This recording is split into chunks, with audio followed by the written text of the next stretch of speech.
Okay, internet.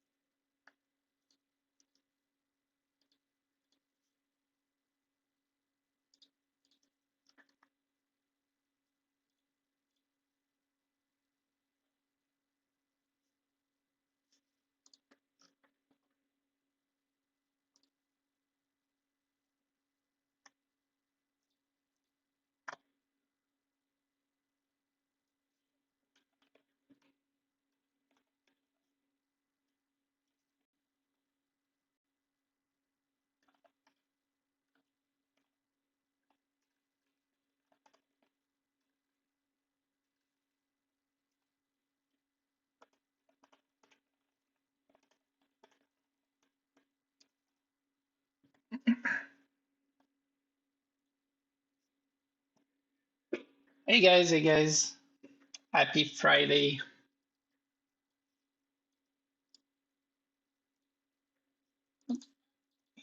There we go. I'll give it some time so people can join. Then what I'll do is I'll start with the player review on the Discord channel. Anybody live on the chat can always ask and I'll switch to them. If you have any question, as usual, let me know. Today, I also need to be careful and keep an eye on this from my side because I want to finish in top 100 if I can. We'll keep an eye on that as well. We'll look at TOS briefly as well. I need to do my challenge.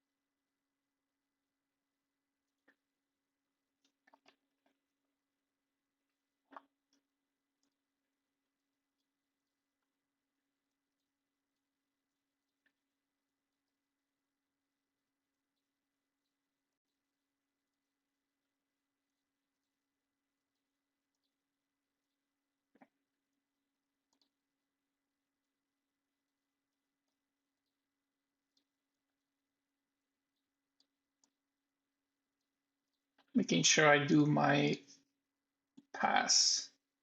I haven't unlocked this one yet. I need to unlock it soon.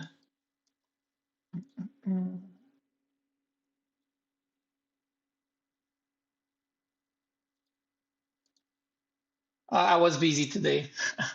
I didn't have time to do the challenge. The way I usually do my TOS challenge is I look every hour during the day if I have time, and I see if I can do the middle one. Most of the time, I can't do the top one, but the middle one is something that I might be able to do. So what I do is every hour I take a look. If I can do the middle one, I'll do the middle one. If not, I wait. I prefer to do the challenge if I was not able to do the middle one, all in the last 3 or 4 hours. The reason is if I do all of them right at the start, which I don't recommend, um, is because you get higher and then stronger players is going to hit you to bring you down. When I do it at the end of the day, the only way that they can attack me after that is when the reset comes along, because a lot of them already use their challenge. And by the way, when you're doing TOS, another pro tip, you're way better off only doing the last one if you're not able to beat the other two, right? You don't want to take any chances. I know Brightburn, I have a win rate of about 50% against him, so I might not even attack him just to be sure that I get a win. So I'll take a quick look.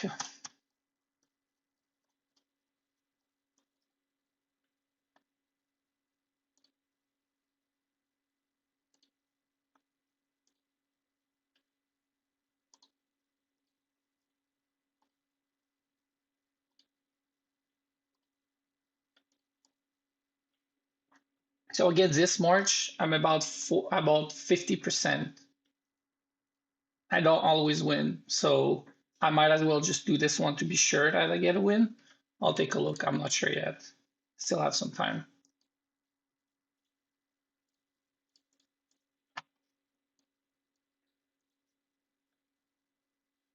need to do this really quickly.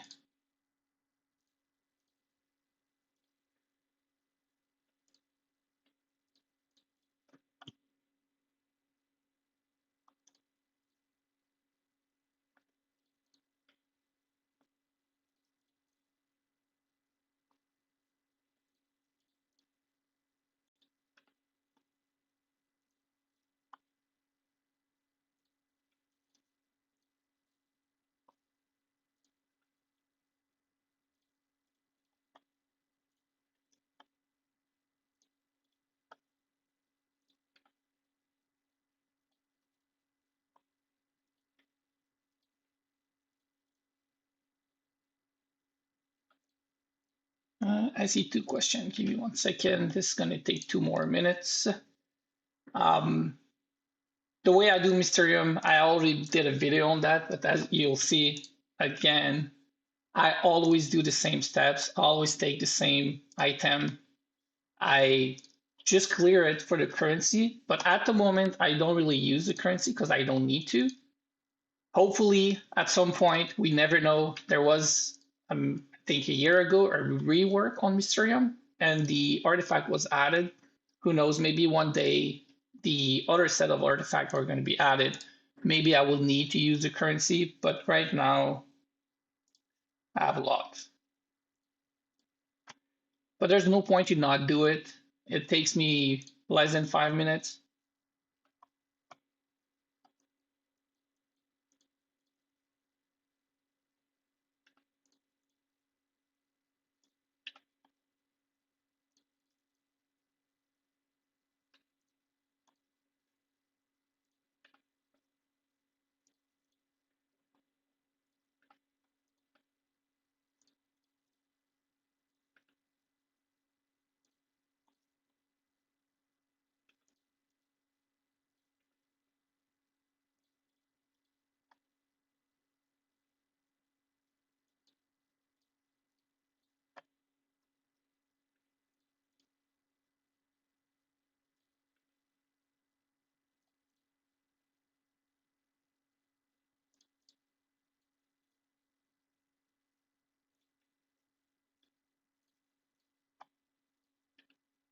Just 1 second. I'm about done.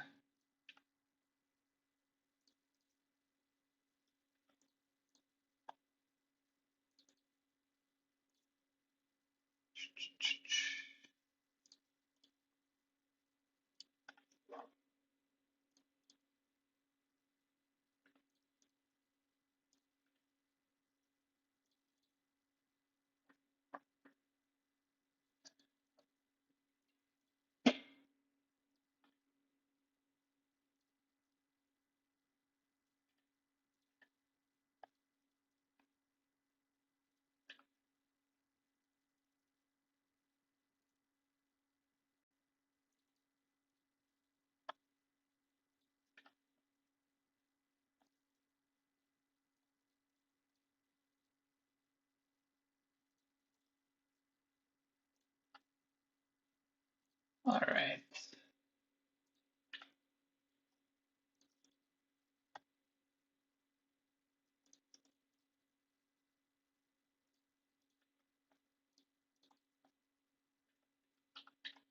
All right. So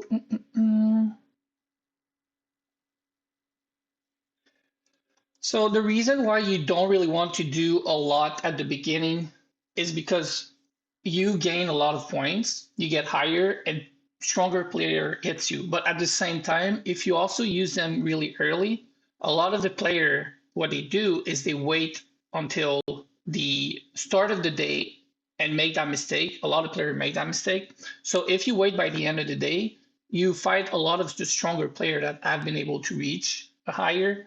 So the way I do it, and again, it might not be the best way, I've had success doing it this way, is every hour during the day, if I can log in and I can hit the middle one, I will do it. If not, I wait until the end of the day. So some days I might have all the challenge done by the end of the day, and some day like today, but today I didn't have a lot of time to do it, but I have a lot. And I'm just gonna hit the last one or the middle one near the end.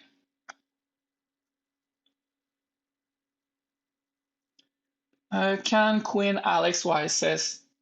Yes, it's a good march, but you have to remember when you play Queen and Khan together, there's a little bit of fighter synergy. Because when you look at Khan, he's going to deal damage and add wound. No matter what, he's going to deal a decent damage. But when you look at an immortal like Quinn, if you don't have the wound, because Khan already applied the wound on the enemy, it doesn't matter if it's applied one or twice, it's going to do the same thing. The only thing you get from Quinn is a 25% attack speed boost. You don't get the other part of the skill because Alex is not a win immortal. So if you're running a Khan Quinn YSS Alex, sometime your Quinn is only going to bring that attack speed to the battle. And that is what is a little bit, I would say, less successful than if you played as Zenobia instead of Quinn.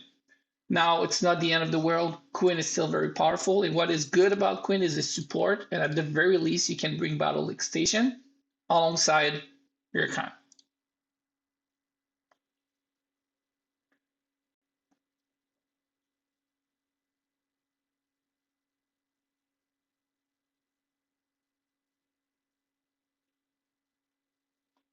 In the Mysterium, no, I don't fight because I don't watch because at this point I've been playing for a while, so both my Morts are not taking any damage anymore. So I don't need to watch. And what I do is simple. I always do the same thing, and I'm going to hunt for this one. So whenever I do the art, I'm going to switch to my small account so you can see. But I always select the second one from the left because it's the attack artifact. And that way I can stack more of these two when I do the forge. Because the attack one requires these two. If I need to level up an artifact, I have a lot of these and a lot of the schematic. So example here, I'm just going to show you. I'm not going to do it on my mini account because I don't want to do it during the stream. But I always do the same thing. The attack, I know it's always going to be 3 red, 2 green, and 1 blue. So I always do the same steps. I always get it. And at the end of the day, as I mentioned, I currently don't use the currency. I don't need the artifact. I don't need the immortal. I could need the teleport, but on my main account, because I use my mini account to feed myself teleport, I have more than plenty at the moment. As you can see, I have 240, so I don't need to feed myself at the moment. And it's good to do it for the gold as well, for sure.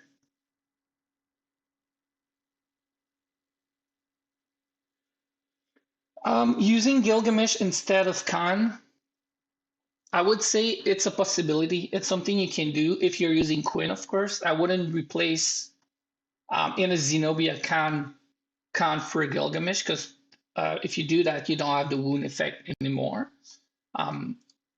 But the issue within Alex and the Gilgamesh is they work differently. Alex, even against Weakening Curse, is going to do quite a bit of damage early, whereas Gilgamesh will need a lot of time to ramp up. He needs a lot of time for the damage over time. Where's my Gilgamesh?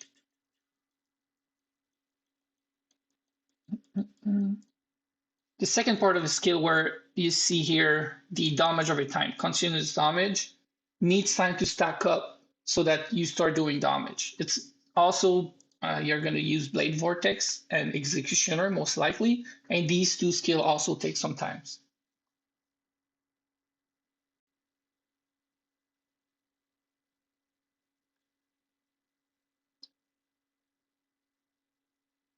Zenobia, Fufei, Charles, and Alex can do better than Quinn, Zenobia, Alex, and Charles.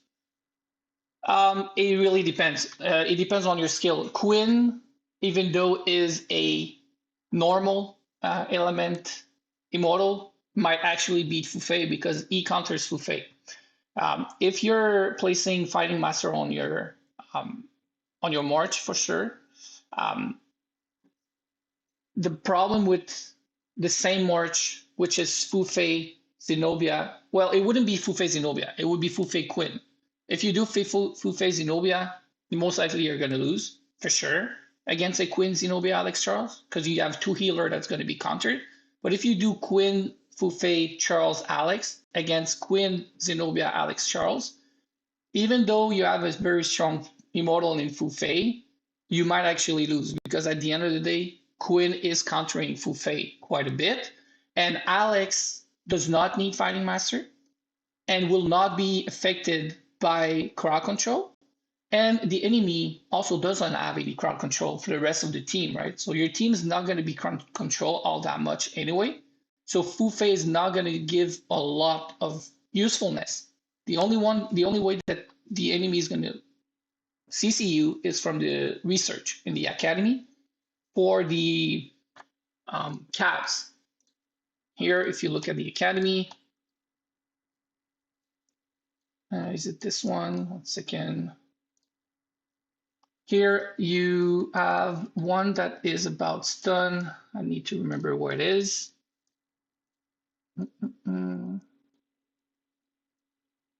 Might be on the other one.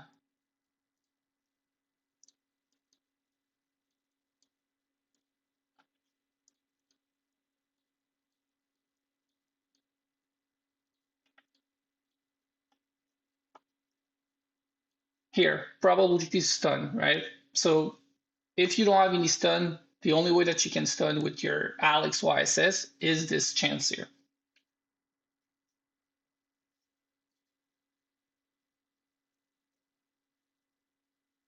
If you use purification on which team do you mean would need to use purification to win?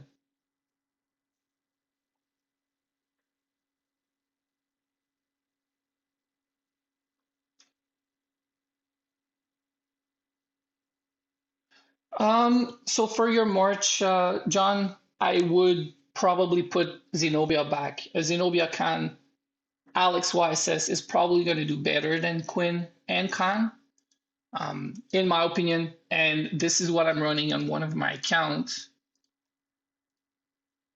here. I also have Quinn here, but I place it in my fire instead, and I run a Khan Zenobia. This way, I have my Khan as a support more than a damage dealer, but it's giving me a better usage of my dust, bringing an attack immortal rather than support. And I still have the healing and the attack speed buff from the artifact.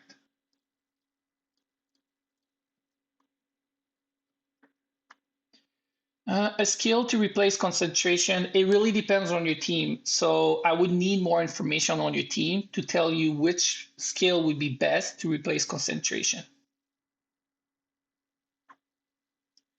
Yes, Weakening Curse against Alex is one of the best counter.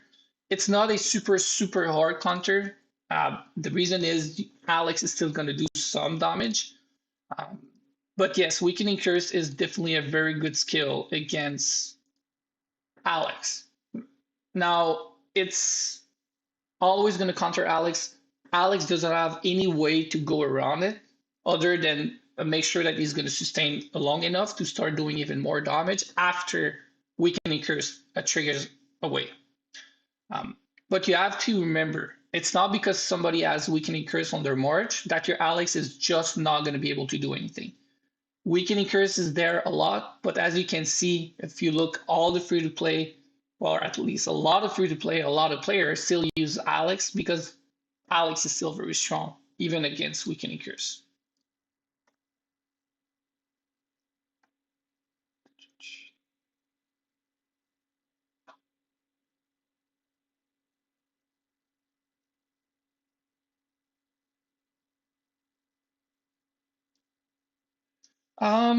Joshua, what do you mean? Do you mean red skill?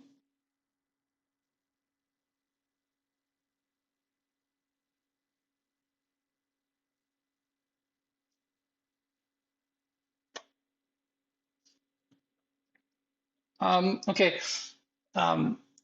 Joshua, if you can just confirm if you're trying to ask which is better early, red skill or a chaos? And if that's the question, I can answer. In the meantime, I'm gonna answer this player that has a castle 25.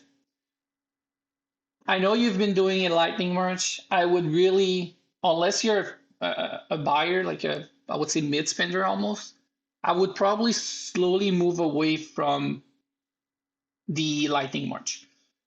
The reason is, as you mentioned, your count is only 1 star. For your count to be high enough to carry, it's going to take you so long. And in this march where you have double tank, Yi Song, and Kan, it means that your carry is Yi Xiong. He's not strong enough to be a carry. He's not a good enough immortal to be a carry in a lightning march, like you describe it. I would move away from the lightning march slowly. You can use it as your second team, so you don't lose too much, but it's going to take you probably a month or a month and a half to come back with your main march. But I think it's the best way to do it. And the best way to do it would probably to start investing on Alex. You can replace Richard with Alex. Keep your Lightning Dragon until your Earth Dragon is strong enough. And you can bring Quinn also to the table. Quinn is extremely easy to do. He is my favorite free-to-play immortal alongside Alex, and he is very strong. So I would gravitate towards a Earth or a Fire March.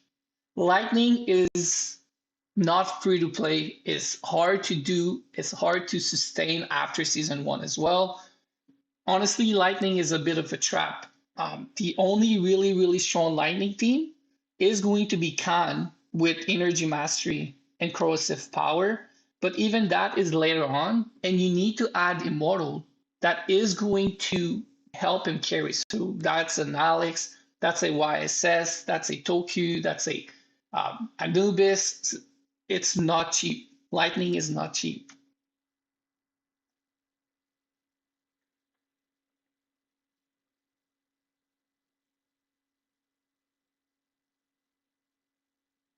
So the debate between Alex and Charles. Here, as you can see, this player has a Charles instead of a YSS. The truth is, if they are exactly the same power and their artifact is maxed out as well, Charles and Alex do a very similar job. They are going to be able to provide a good cushion for your Alex and your team. There's not, in my opinion, a huge difference between the two. The main difference is if you fight a Poseidon, Charles is going to be very, very countered by the Poseidon. Now, if you're not fighting a lot Poseidon, Charles is still a very, very good tank for your Earth March and might even at times feel stronger than YSS because the shielding in this game cannot be countered by other than Poseidon, whereas the overall damage reduction is very good. It's 30%, right? So if you are fighting, example, an Alex that do a lot of small hit AoE with assembly charge and cleave, the shielding might be able to absorb almost all of the damage, whereas the YSS is going to shine a lot more against, example, a Himiko that is going to hold you for a big chunk of damage, would eat all of the shield from Charles and do a lot of damage. Instead, the YSS will limit the damage. So it depends. I really like both of them. I use both of them. Now, for most common player, Charles is a lot harder to max out. As you can see, this player has been playing for a long time, and Charles is not maxed out yet. He is not easy to max out.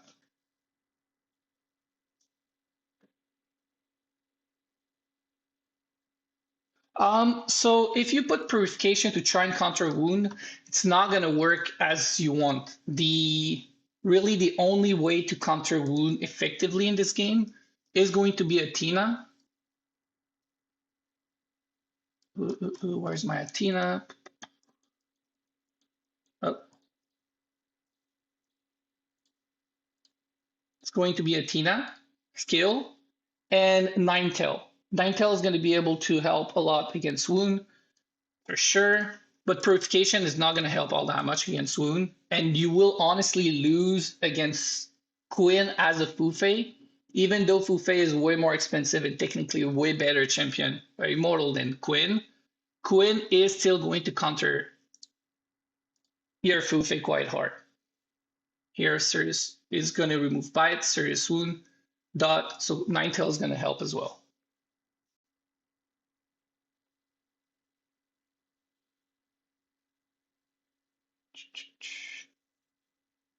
Oh, okay, so this is not the first time I get this question. A few player is asking about the skills in the box.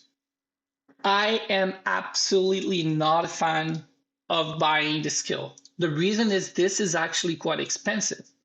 When you think about it, I can buy this like 4 or 5 times to make up for one skill.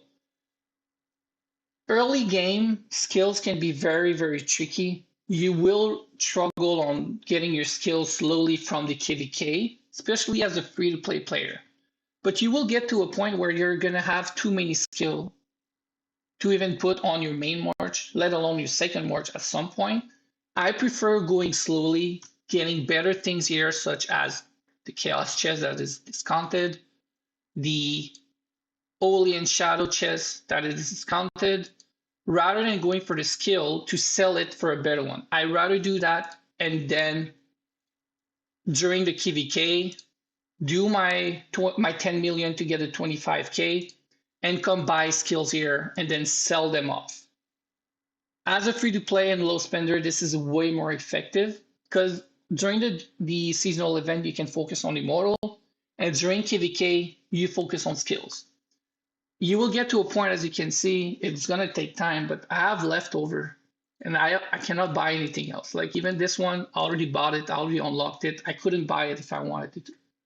So in the seasonal event, I don't think buying the skill is a good idea for free to play and low spender. It's a little bit too expensive.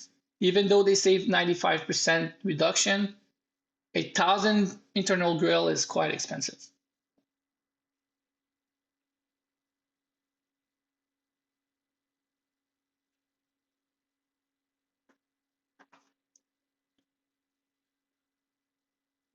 So I have more information from the player with the wants to change concentration. So if you're a Merlin, you have Annihilation, Fighting Master, and Concentration.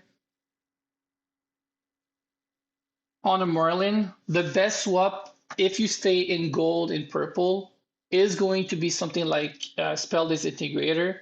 But honestly, in my opinion, I would not even change concentration. I would change Annihilation instead of concentration. Merlin, 90%, if not 95% of his damage come from the ultimate. The ultimate is what is going to deal the most damage on a Merlin. He is built that way, and concentration is going to boost that damage. Annihilation is not boosting any damage. I would keep concentration. I would either do Abundant Spirit or I would do Spell Disintegrator. The reason Spell Disintegrator is good is for the magic resist reduction on the enemy, and also that skill goes off every 3 seconds.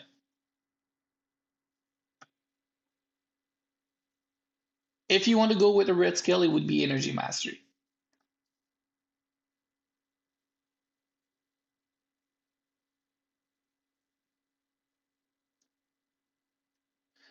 So back to the player that's been playing for 20 days, level Castle 25 with the Lightning March.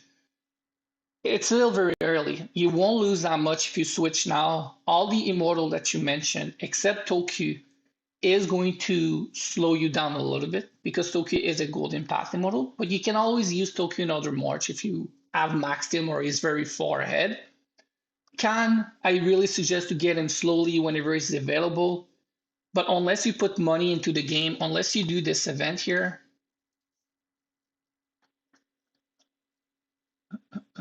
unless you do this event here, you're not going to get to a point where your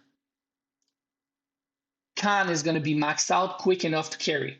So I would switch, in my opinion, if you're free to play, you should really go with the Earth that we've been talking a lot about, Zenobia, Quinn, YSS, and Alex. If you want something a little bit different, you can go with a Fire team.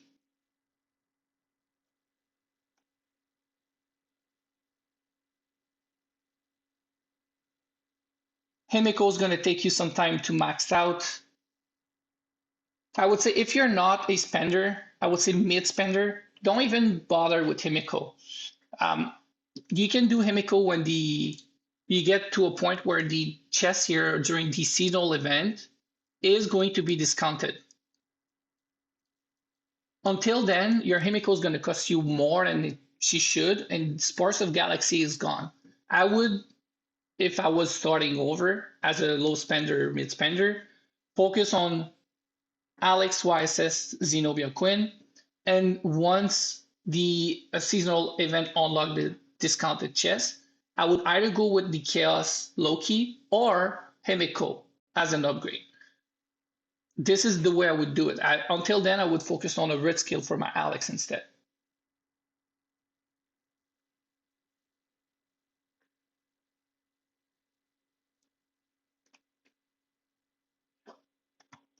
As a low spender, I don't recommend all that much getting the immortal here at all. The reason is even though these immortal are very valuable, especially if you have Charles in your main March, I would actually rather put YSS from the Golden Path, which is way easier and cheaper to get. And instead here, you can keep your Eternal Grail for something else. Again, I know that it's not yet, you don't have the discounted price. These Eternal Grail, unless Infinity Kingdom do something crazy and change completely the seasonal event, I don't think they will. I hope not. But from the moment they change it to this format, you can keep the Eternal Grail and you keep your tickets, right? They go over season event after season event. I would keep them even if at some point I had like, I don't know, 4,000 here. Um, the moment I see the discounted chaos chest, maybe even the discounted Fufei here, I would go for one of the two with all the currency that I've accumulated over the past season. The reason is, as a free-to-play and low spender, if you focus too much on strength right away, you might be able to compete a little bit, but the moment that low spender keeps playing the game, they're going to overtake you because they're going to put money when this is going to unlock.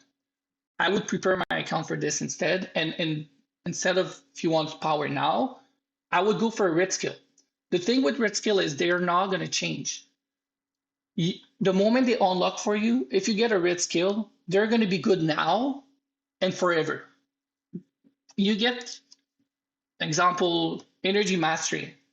It's going to be the same skill in a year. Yes, maybe in a year there's going to be better skill in that, but it's still going to be energy mastery. You can always use it. It's still going to be good. Before energy mastery is not in any main team, it's probably a very long way to go.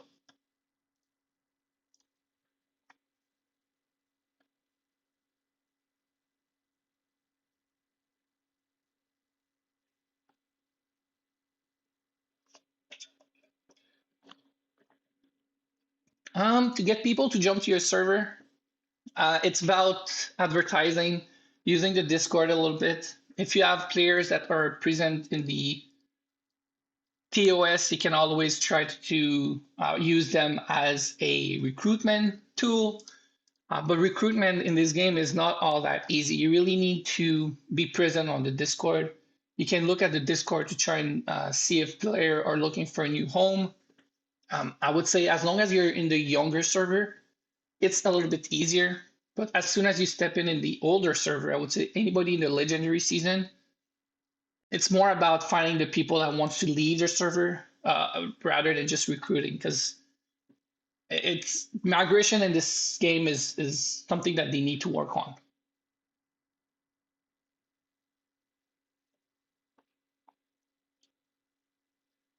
Chase and Spell Disintegrator on Merlin, it's decent. It's way better on a Wu than a Merlin, but it's not going to be the worst. Now, the reason I'm not the biggest fan is, again, Merlin, the way Merlin works, he deals a ton of damage from the ultimate.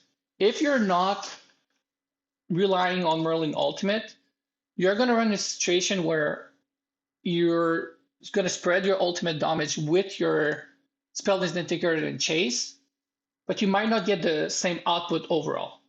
I personally would not go with Spell Disintegrator and Chase on a Merlin. I would do it on a Woo. Just 1 second. I need to claim this on my mini. All right.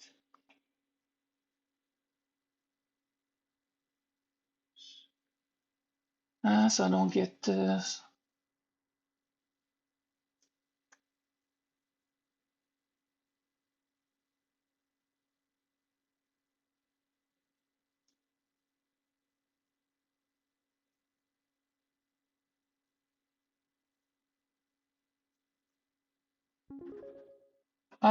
I would say if your only goal is to switch your lightning to something that will be able to kill Alex, you will need weakening curse for sure. But in my opinion, getting the box to get weakening curse now is a bit of a trap if you're a free to play player.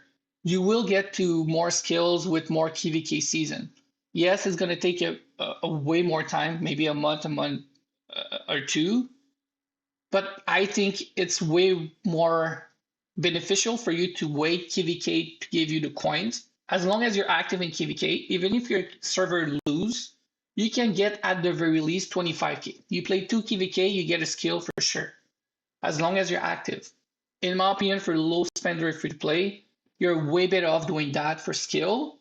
And during the event, you try to get something that you cannot get otherwise. And what you cannot get otherwise as a low spender free to play is going to be a chaos model or is going to be the Olean Shadow. As a free spender, free to play, a very low spender, the only other way that you can get these is going to be Rune Factory. And Rune Factory, in my opinion, is a very good event, but way more for chaos. And what happens is if you don't use your Eternal Drill or your ticket on anything, you're just stacking up, right? But at some point, you're going to need to use them. I really think the value is in these two bucks for this event for free to play low spender. I would not go, for example, Fufei. In my opinion, if you're a low and mid spender, you should get Fufei from the Battle Peak Pass and the Rune Factory event. I would focus on this one here. Now, there's another thing that you can do with this event, and this is if you're a mid spender, not low spender, is you wait for a really good new immortal. You wait for the second time they come around because they're a little bit cheaper, and you could always go with the new immortal. This to me is only really mid spender and higher. I would never go for the max purchase. Like this is too much, and this immortal is not tested yet. I wouldn't dare going for him. But no, this is to me a trap. Well, thanks a lot, a zero again this week. Very appreciated. How much do you consider someone? Okay, so the way that I consider someone a mid spender is someone that is going to spend more than the battle pass every month. If you can only afford around $50 to $30 a month, I think the best way to spend it is not even here, is the red skill. On GT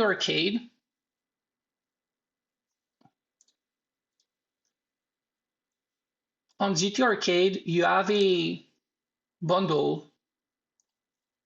1 second.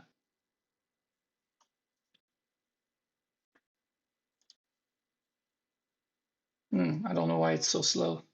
Second. Give me 1 second. I don't know why it's slow. Well, you have a bundle on GT Arcade, okay, that you can buy 8 coins for $5. The 8 coins, I'm talking about these coins.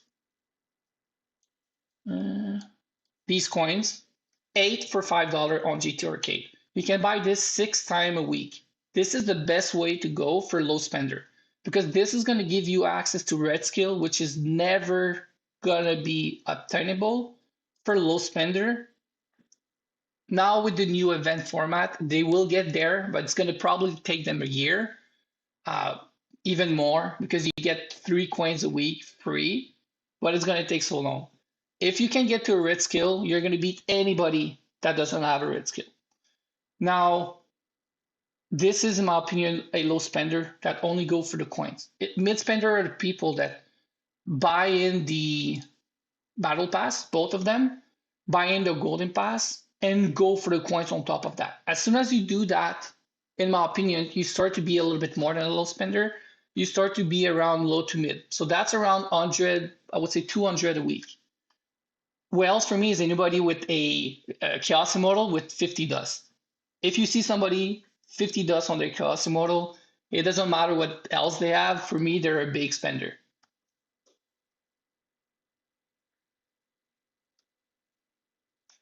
Best event for free to play. It used to be Sparse of Galaxy.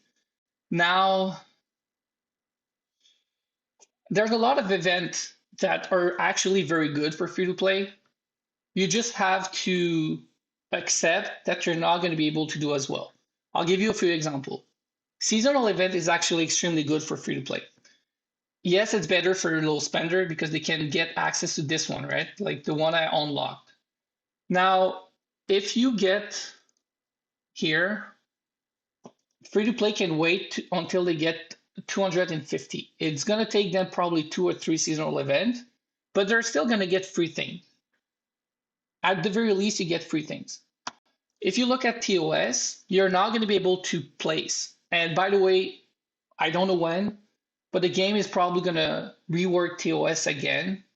It's something that was discussed within the devs and the PO. I don't know exactly when, but they might be looking to change it again to make it a little bit more everybody friendly. Because right now it's really whaley.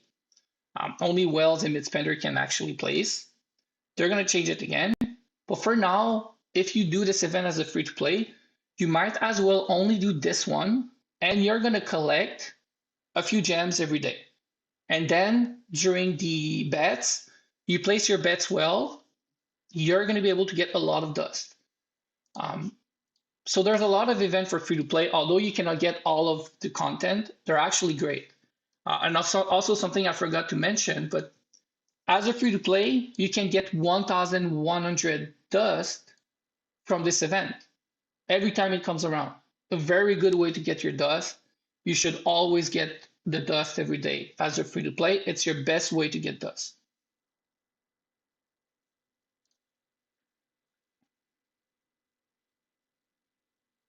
I don't actually really bother with time rift. The only thing I really do is I max this out, right? I do my challenge to reach the final box, and then I'm gonna buy this every time. If you're still early game and you need this, you can always buy it. But other than that, I only buy this, and when I need keys, I'm gonna buy some keys. This is why I have a lot of currency. I don't need to buy anything else. I'm keeping it. I've been really asking the dev to increase or change the way the shop is. I would really like them to add a few items, such as the pink crystal for the equipment. It would be really nice to have wind dragon crystal maybe here.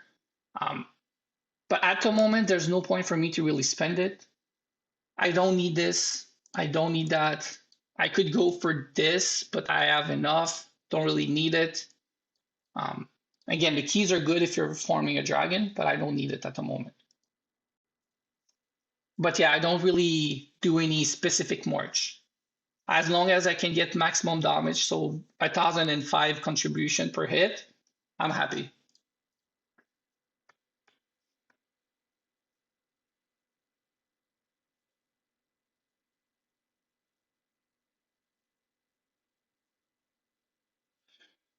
If you are currently about to start KVK Season 1 and you're a fighter in your uh, alliance, in your server, you want to get the best out of your March between Vitality's Touch, Purification, Toxin Barrier, and Blade Vortex, I would go for Purification.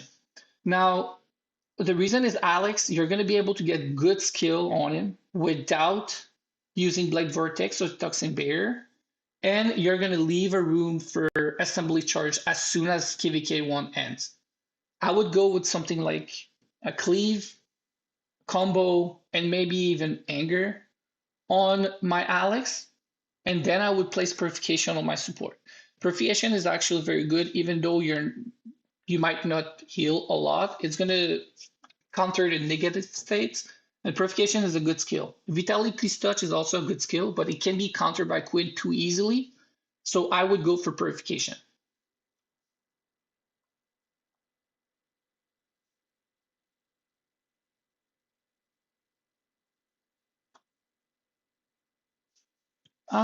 So there is a player here that is thinking about replacing basically this with an Alex. Now, the only way Alex is going to be better than a double tank like this, Jordan YSS, is if your Alex has at the very least a level 6 to 7 knife through butter. If he doesn't have a level 6 or 7 knife through butter, this is better in my opinion. If you have Alex with fully prepare and knife through butter, then yes, it's going to be better at the moment. Um, the reason I say at the moment is we don't know what's going to happen. Um, right now, Alex is extremely strong, maybe even a little bit too strong with fully prepare and knife through butter, tanky, and a lot of damage and utility. My guess is they're probably not going to double down on skills for Alex. There's already 2 skills dedicated to him. Then after that, what they did is they came up with Divine Blessing to counter Himiko Loki and to make sure that the new skill did not counter Medusa because they wanted the well to go for Medusa. They brought a skill that was made for Medusa and one that did not do anything against Medusa, right? This is for Medusa. This does not do anything against Medusa. Now Tengu came along to counter a little bit Alex. My guess is the next red skill is probably going to counter Alex a little bit as well. Because this does not counter Alex. This does nothing for Alex. And Alex is at the moment a little bit too strong. So I would be surprised that the next skill is something like this a little bit, but against Alex.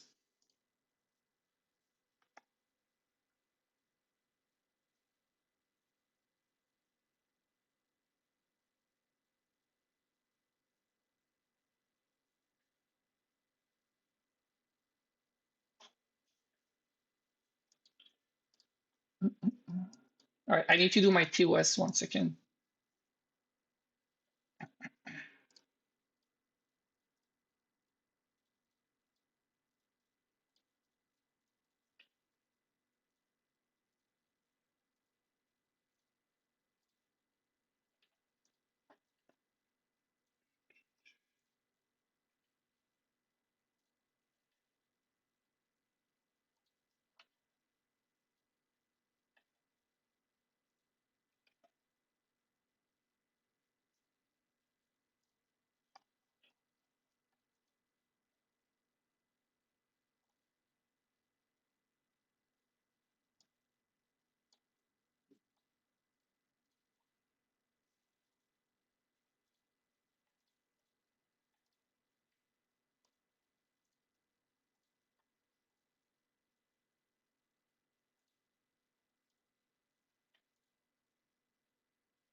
So here, I actually have a chance to win this.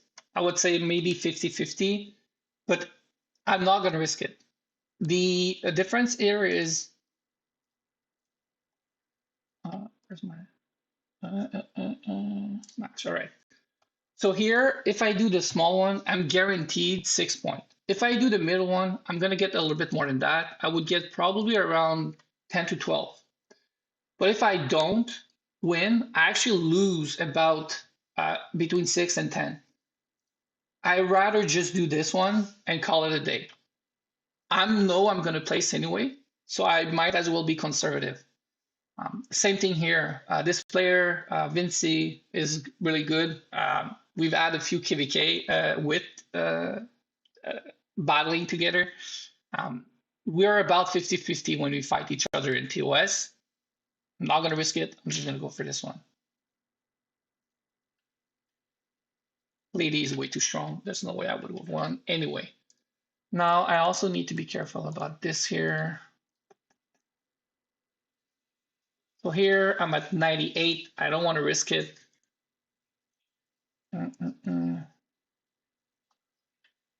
I'm gonna use a few.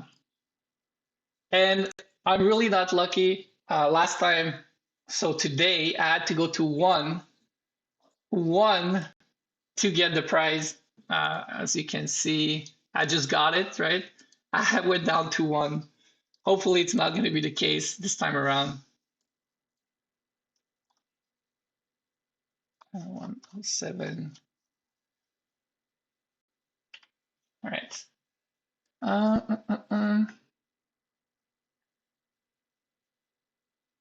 I'm not here yet. How much does it represent 3 passes? Nathan, I'm not sure what you mean. Could you ask again? Because I don't follow. Maybe it's a how much do you consider someone as a big spender? Okay, I understand. So the 3 passes, this one is $50, this one is $30, and the golden path is either $5 or $20. So if you do the math, it's around $100 a month just for the passes. So in my opinion, a low spender is someone that would do around that. Mid spender is somebody that does a little bit more. To give you an idea, I'm consider myself around low to mid. I do that every month, but I also do these two every month. This one I might not do very all that much once the building are maxed out. Although it's decent value, I'm not the biggest fan to buy gem money for gem, and I have quite a few gem.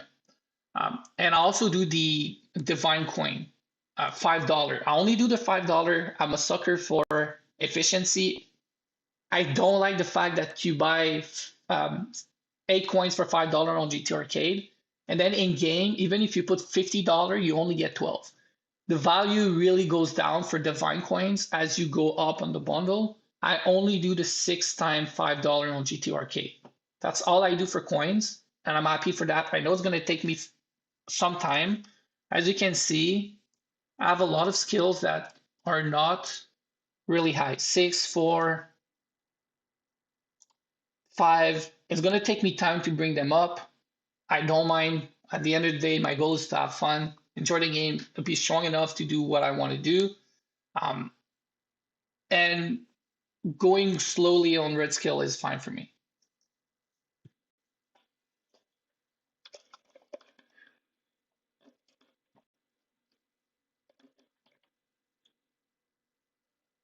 Cleo can work, and it's not the worst option.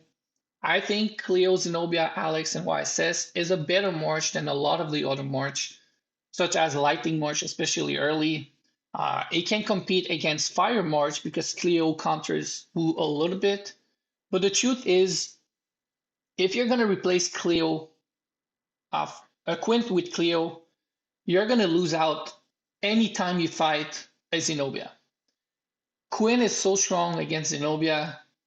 You will actually struggle against other Quinn Zenobia marches, but you're going to do a little bit better when Quinn is not present with a Cleopatra. But because there's so many players playing Zenobia and Quinn, you're going to do worse more time than you're going to do better because you're going to fight more Quinn and Zenobia.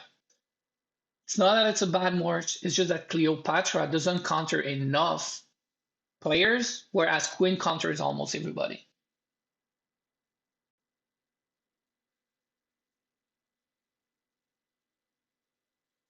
For a Alex Himiko Zeno YSS March, the best first red skill, it really depends.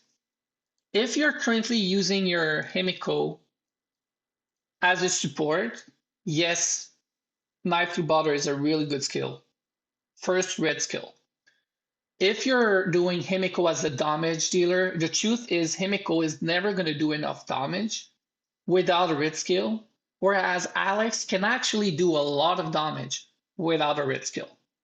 So it depends who you want to make your main damage dealer. If it's Himiko, the best first skill is going to be Energy Mastery. And if you want to do something really good, the thing with Himiko is if you get Corrosive Power and Energy Mastery, the cost of that is way cheaper because it only costs 60 tokens to unlock corrosive power, and then you bring it to 8. And then you can do Energy Mastery to 6, 7 with Fighting Master, and you have a maxed out Himiko. Alex, you're going to need Knife Through Butter to level 6, 7 at the very least. And what's going to happen is you're going to only have one red skill, and your Himiko is going to still be a support more than anything else. She's not going to be able to do as much DPS without a red skill. If it was me and I had this situation right now where I had no red skill with a Himiko, Zenobia, YSS Alex, the way I would do it is I would replace Quinn and I would do Energy Mastery and Corrosive Power on my Miko first. Because Quinn Himiko is stronger, in my opinion. If you absolutely want to do Alex, this is a second option. You keep Zenobia, you do Himiko as a support, and then you do a Knife Through Butter skill on your Alex. This is still very good. I would say about the same.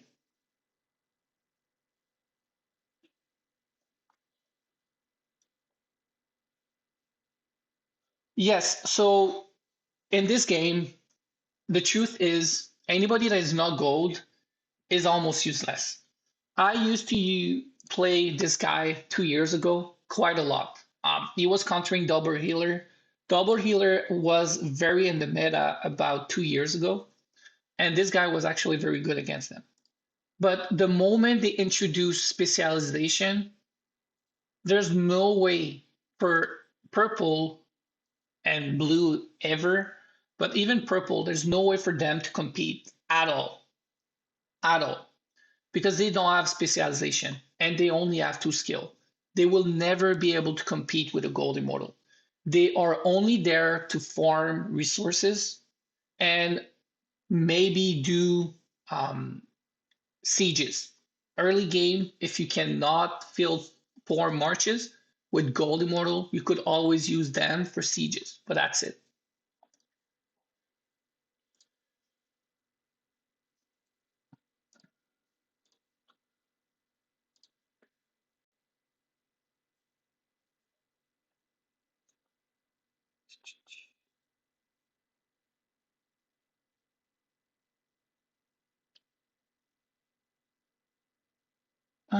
Can you not spend your divine coin or raffle ticket to spend once you have like 40? Yes. So the way you want to do all and any of the events that have a PD system is you always want to have enough to, at the very worst case scenario, reach that. So right now, if it's not the last day, but because I'm only buying the $5 GT Arcade, I'm not going to re-up coins this week. If I do my 12 coins, I would probably run into a situation where I'm going to be down to 27 here, and I'm not going to be able to get the price. This is going to reset. I'm going to have wasted my 12 coins and not get the max price.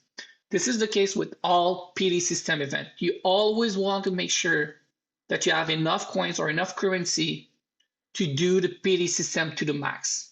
You always want to get this here. Here you see I'm at 39. The reason is I was at 4 or 5. I used the 5. I didn't use 1 by 1. I lost 1 coin. Not the worst case scenario. If it was my free-to-play account, I would probably do the 1 until I get it, and I would stop at 40. No waste at all.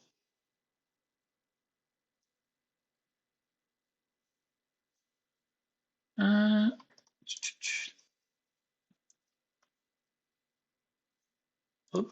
how do you get access to?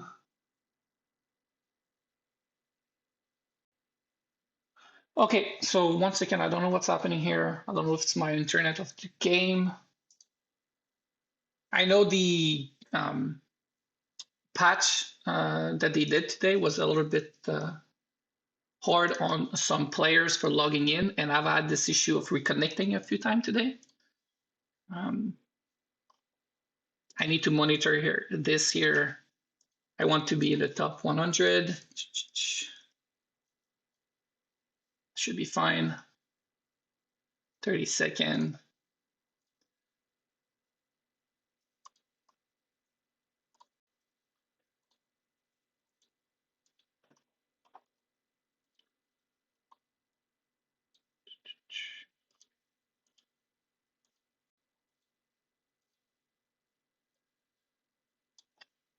So while we're at it, as you can see, it's actually better to try top 100 sometime, and sometimes it's better to try just top 200.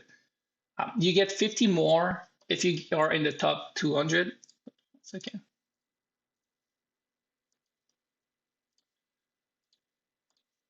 If you're in the top 200, you get 50. If you're in the top 100, you get 100, right?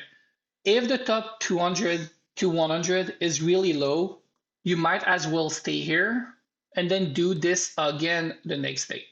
If the top 100 is way too high, sometimes it's worse to go for the top 100.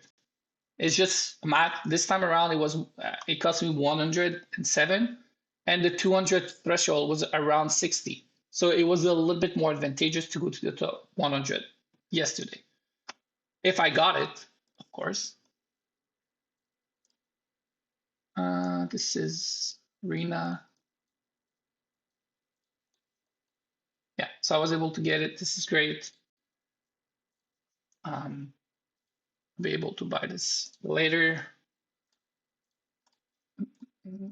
Second, I'm just gonna send out my gatherer, and then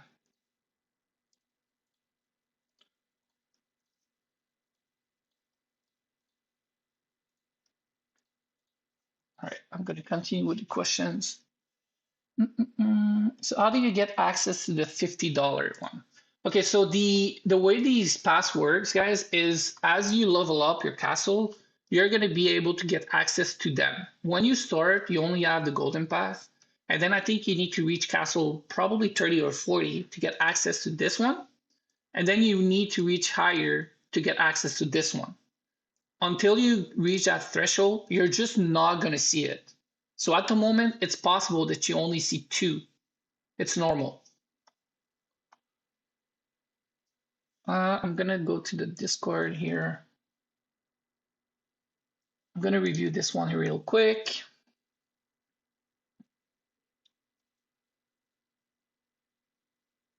So this here is a decent march.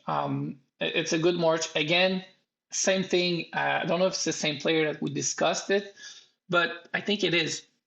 This here is a little bit anti-synergetic, but it's still very good, in my opinion. The reason is you need a support at the very least.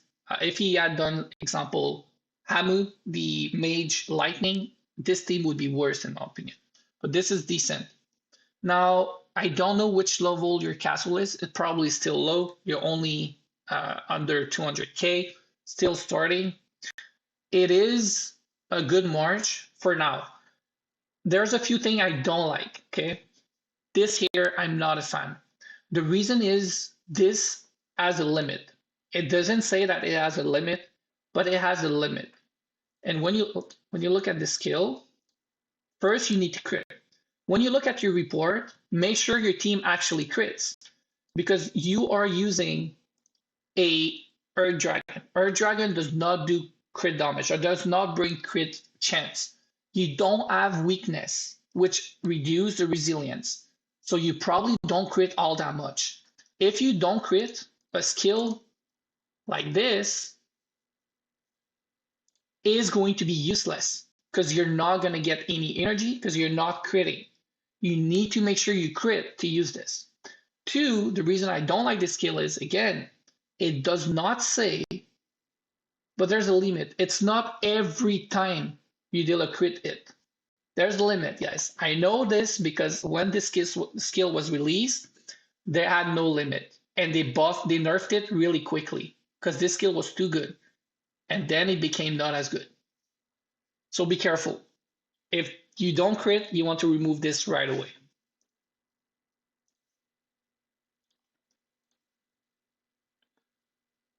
Now, again, this is the same thing with here. This skill is good for Khan, but is useless on Alex. So this is the problem that you have here when you're running Double carry, you need to be careful that the skills that you place are going to benefit most of the time both carries.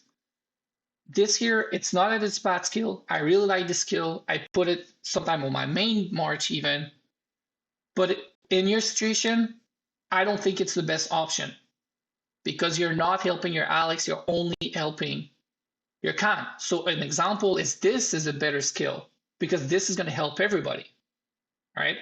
Um, you can keep this for now. You can always change it later.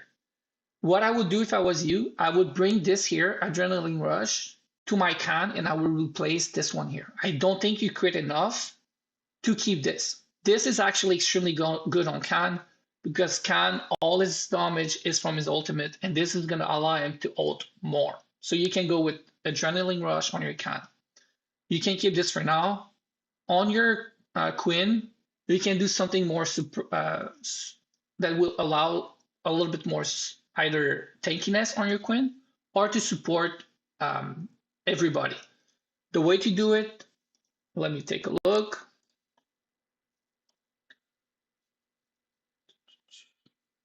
You're 38, I believe.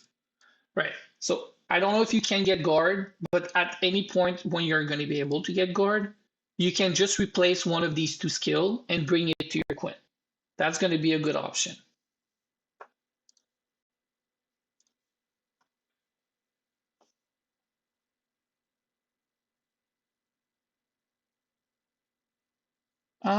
I've been playing this game for about 4 to 5 years, but I took a year and a half, 2 years break, I would say.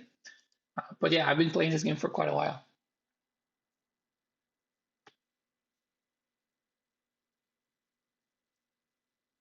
For KVK, the best way to reach 10 million Legion mark is to play the game.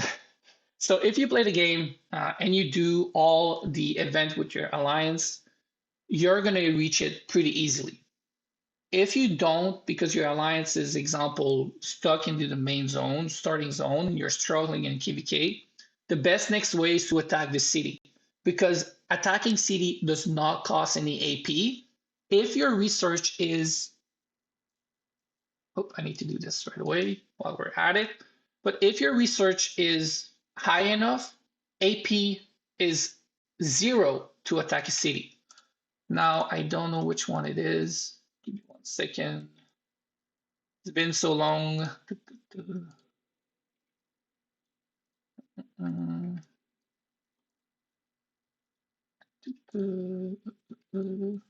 So here, when this is maxed out, as you can see, 100%. So attacking city and gates becomes 0 AP. It means the only thing it costs you to attack the city is troops. Now, when you attack the wall, most of the time you only get wounded. You don't get a lot of dead. So attacking city walls is going to be very easy, free, and you're going to be able to get to your 10 million quite quickly. What you want to do is use all 4 march. Even if you have a march like this, where it's very weak, you don't even have skills, it's fine. You're going to take a bit more wounded, but this is still going to do about 1 million damage on the wall, and it's going to go way faster for you.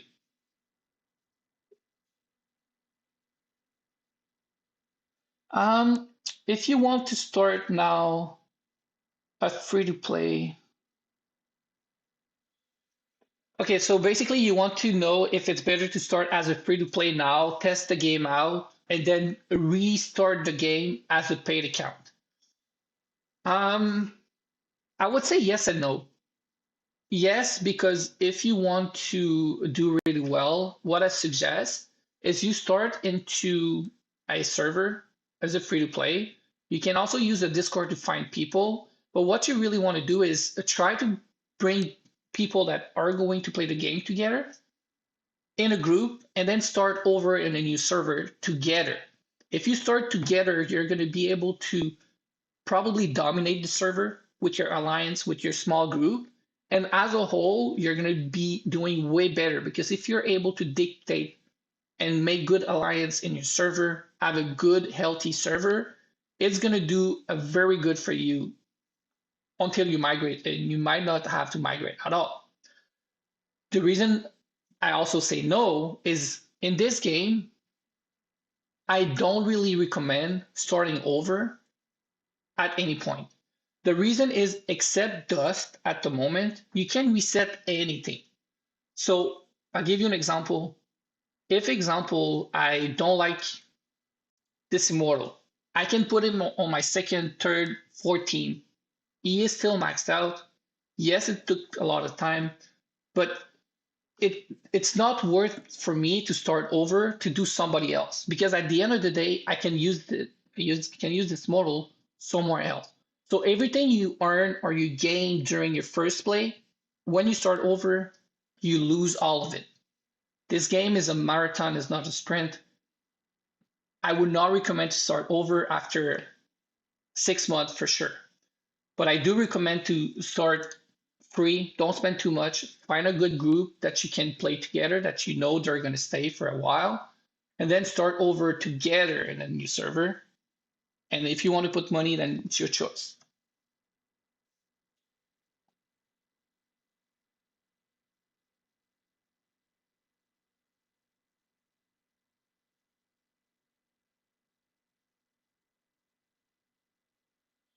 Um,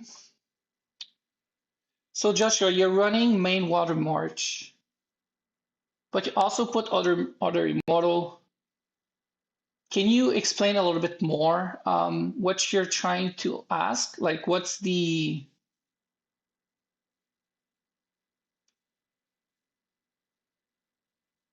yeah? Just let me know what's the question. Is it that you're trying to see which is going to be better, your water, your hybrid, or your fire march?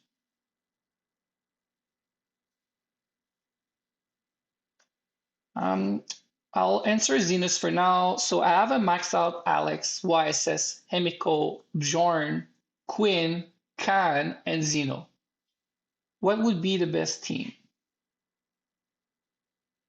So you have something actually very similar to me. And the way I see it is, for your main march, unless you have red skill, I think double tank is going to be better. I would probably do Himiko, Quinn, Bjorn, and YSS for KVK. This way, you have double tank, and it's stronger against Alex. Again, if we don't consider red skill. If you have red skill, it really depends on who has red skill. If your Himiko has red skill, she needs to be in the main team. If your Alex is the one with red skill, he needs to be in the main team. Now, what I did here, as you can see, is I'm splitting for TOS and Arena my power a little bit, not for KVK. If I'm playing KVK, my main march is going to be different. I'm going to bring Alex into my main march. Reason is, my Alex is not quite strong enough to be always in my main march at the moment. He only have Knife Through Butter level 5. But if I do this and I bring my Alex in my main march right now for TOS and KVK in Arena, not KVK, I have a useless second march. Useless, right? Because there's no carry. I'd rather do a, a little bit less strong main march for TOS and a decent second march.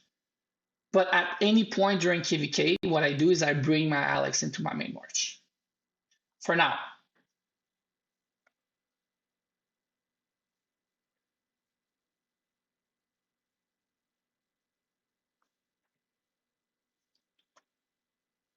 So if you are not maxed out on the wall AP cost, I would say it depends on if you're able to get a trading partner. If you have a trading partner and use double honor effectively, so basically either you relocate and then you put all of your march into your relocation, your friend hit your relocation with double honor, get around 300 honor one hit. You do this every day. This is probably easier because it's quicker than farming the wall. But it's a lot easier to farm the wall because all you need is yourself. The way I do it on my smaller account, example, this account, I would park myself in front of a city and I would hit the city for 15 minutes. And for 15 minutes with 4 March, again, this account is not too weak. It's strong enough. It's going to take me probably 3 or 4 times at 15 minutes because I will get about 2.5, 3 million honor during the 15 minutes, non-stop attacking.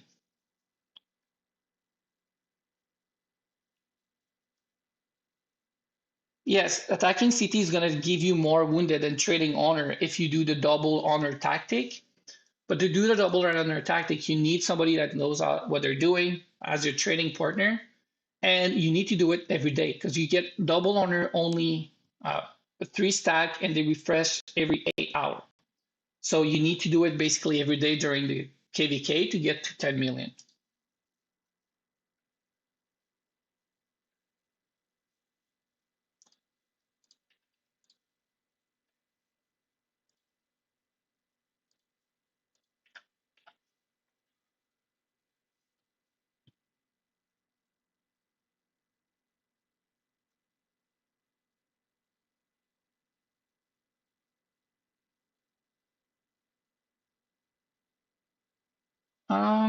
Side project Dido or Ragnar. So spend your grill on Bjorn or Himiko. What was your team? 1 second.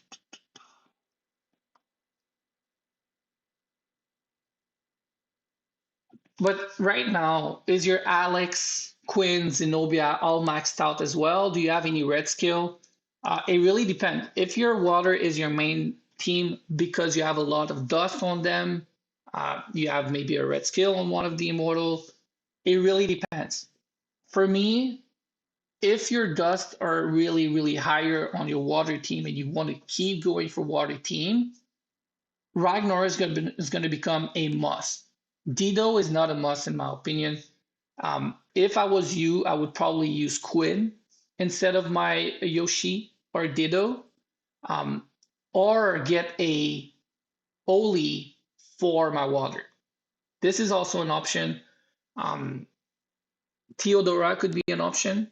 I wouldn't do Himiko because you already have Merlin. You don't want to do Merlin and Himiko. You could do Bjorn to do Bjorn and Ragnar. This is also very good. But you will run into a situation where you're going to have a subpar support with your Merlin. Theodora would be a very good support with your Merlin. Um, but Bjorn Ragnar is also very good. Right now, which support do you have? Which tank do you have? So you don't have a second tank. So you definitely need a second tank because Arad and Attila, in my opinion, are lower tier. So Ragnar is a must, and you can do Bjorn instead.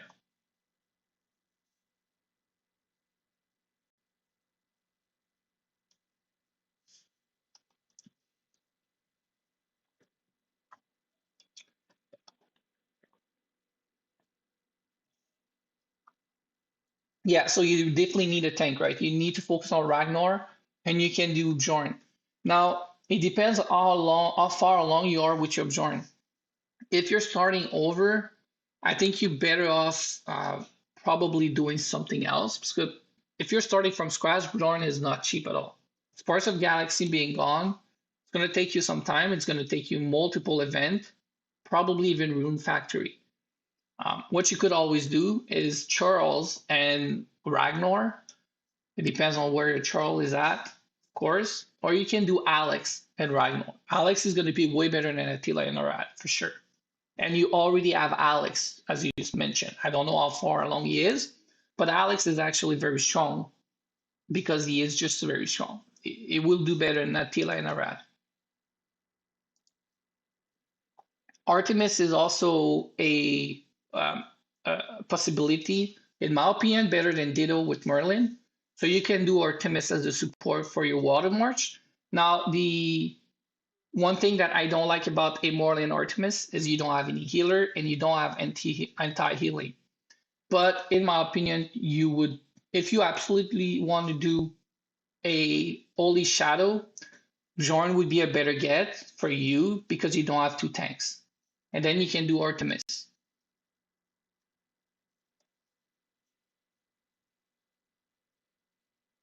Yes, there's a way to check the skill. Just give me 1 second. So when you do the challenge here, I already done it, right? I can actually do it on one of my mini. Give me 1 second. Mm, all right.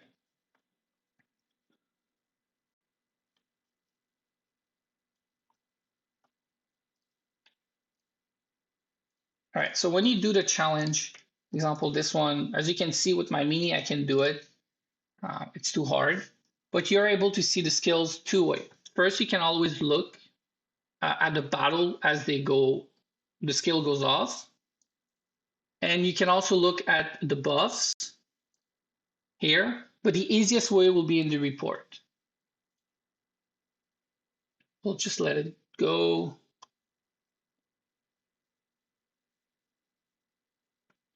Gonna die soon. There we go.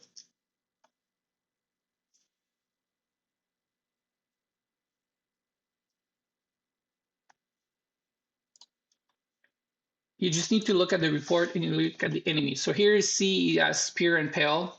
We can take a look at the skill afterwards, but this is a skill that do a little bit of damage and then increase the damage, physical damage that they will take.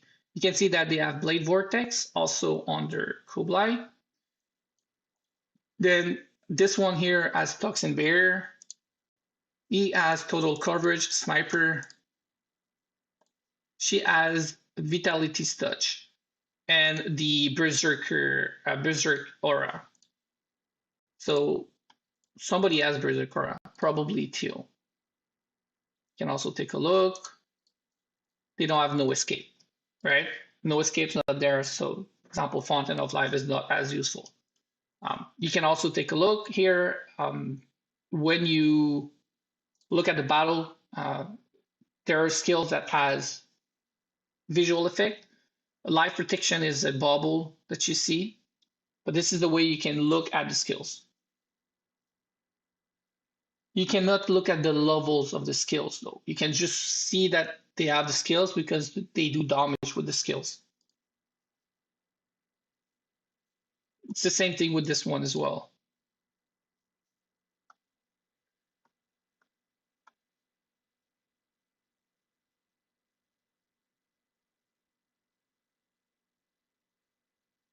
For your Gilgamesh, yes, Blade Vortex and Executioner is going to be very good for you, for sure. It's going to be very strong. If you're looking for skill placeholder at the moment until you get there, you can get Anger for your Gilgamesh. This is a universal skill for physical damage dealer. Good on them no matter what, and also very flexible. You can move very easily anywhere else after. You can get Fighting Master right away. You will need Fighting Master on your Gilgamesh if you're planning to damage Gilgamesh. So you can get that right away already. And then you can also do Adrenaline Rush. Adrenaline Rush is good because E is going to ult more, which is good for your Gilgamesh. So that would be three good placeholder skills for now until you get higher in the Tower of Knowledge. You can always do an aura, which you can switch later on to somebody else. You could always do this one. And you can also make him a little bit more support for now until you get to Blade Vortex and Executioner. So you could do Oaken Guard as an example. But yeah, easy option would be Anger, Fighting Master, and Adrenaline Rush. If you want to keep him damaged.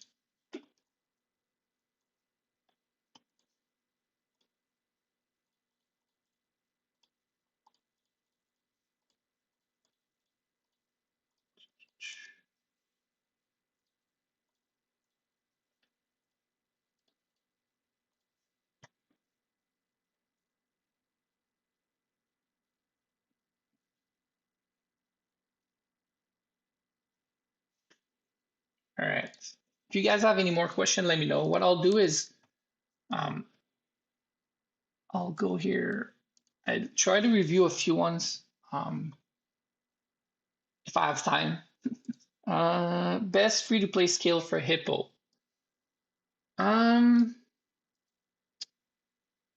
I think honestly for Hippo, one of the best skill is going to be Fighting Master. The reason is Fighting Master is going to bring some CC, and Hippo, one of her problem is she's quite brittle. She's going to take a lot of damage. This is going to allow you to bring a root and some damage from the skill. Whatever happens to your Hippo, when she takes damage, she does something. Another good skill for a Hippo is going to be when you get access to it from KVK Shop, full coverage. Now, I don't recommend to invest into full coverage.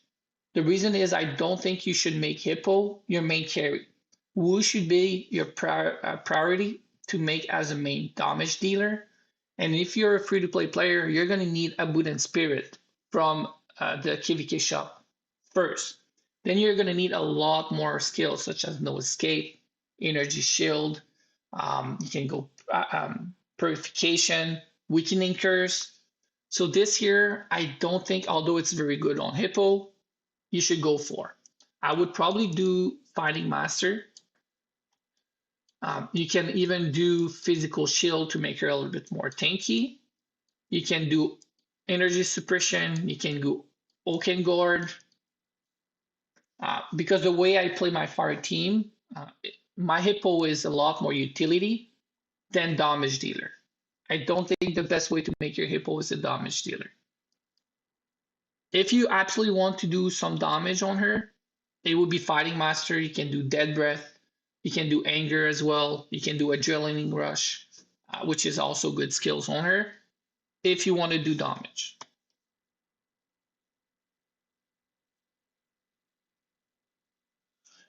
It depends on the red skill. So here there's a question between level 6 and 7. It depends on the skill, but a lot of skills, 7 is the best way to go. You don't want to go to 8. 7 is still very good. The reason is you can only get so many skills.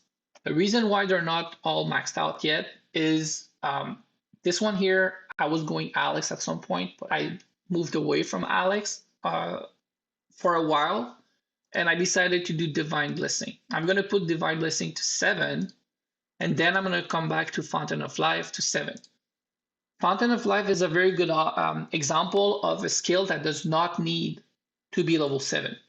Yes, you get more healing. Yes, you get more healing increased effect. But the main reason why the skill is very good is this here, which lasts only 6 seconds. As soon as it's level 1, you get it. So the reason it's level 4 is it's not too expensive to bring from 1 to 4, sorry. But I'd rather keep it at 3, 4 and focus on other skills such as this one. This one here, the 4% is going to matter. So I think this one needs to go to 7. This one is another example that needs to go to 7. This needs to go to 7. This one, I personally think that if you use it on your main team, 5, 6 is enough. But it is something that I would bring to 7 as well at some point. Probably before this even. For Infinite Firepower, it depends on which skill you have with it. If you are using it more for the regen, example, you have Corrosive Power, Energy Mastery, I don't think you absolutely need it to 7. If you're using on a Woo with a Boot and Spirit, then yes, you need it to 7 for sure. If it's your only red skill at the moment, and you're wondering if you should bring it to 7 or go for a second one, on a Woo, I would bring to 7. On a Himiko, I would probably do Energy Mastery before bringing this higher. Uh, because Energy Mastery on Himiko is better than Infinite Firepower. So you want to rush your Energy Mastery first. And this is, by the way, the reason it's only level 5. I started with this skill, but then I switched to Energy Mastery. So I just stopped increasing this one and I went to Energy Mastery, and then I decided to go with another one and another one.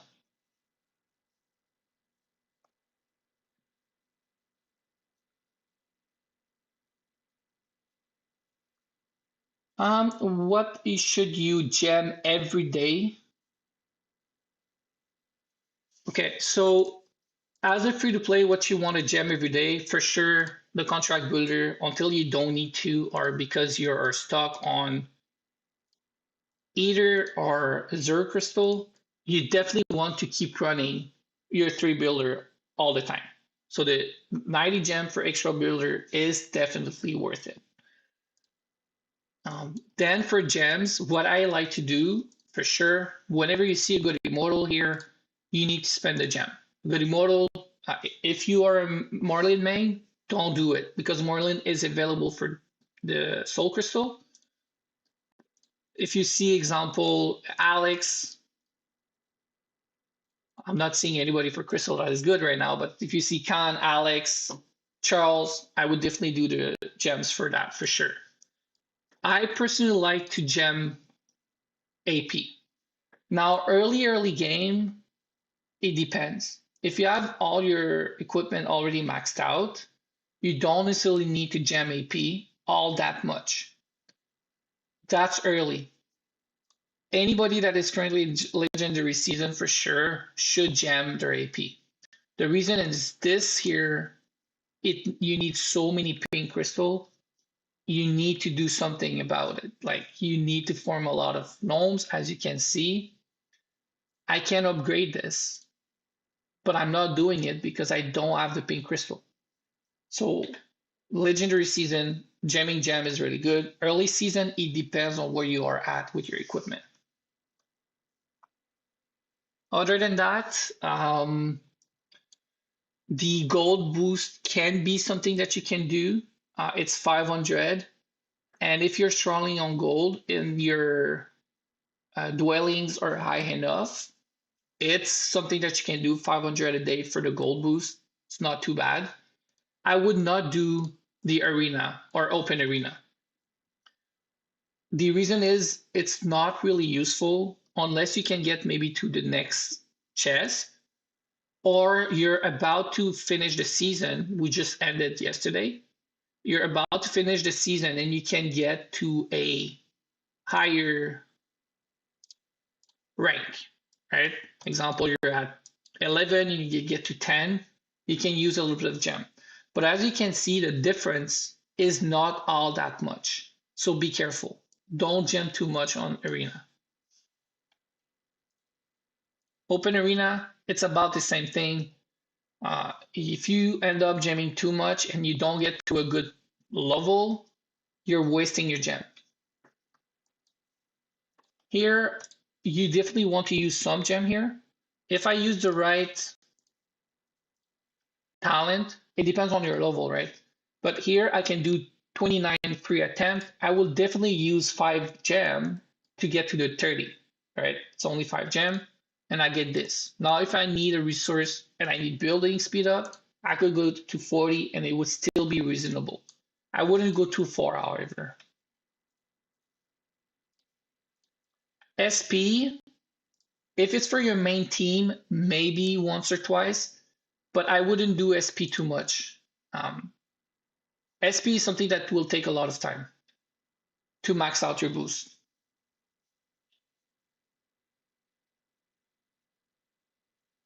Mm, mm, mm.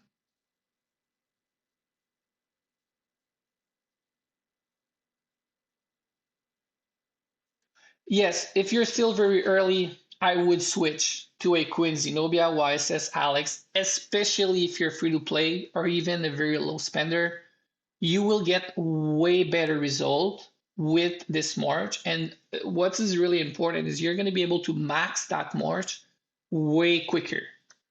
Zenobia is going to be a little bit harder to max out because you need to unlock her with luck if you're completely free to play. But once unlocked, you can get her in the market quite easily.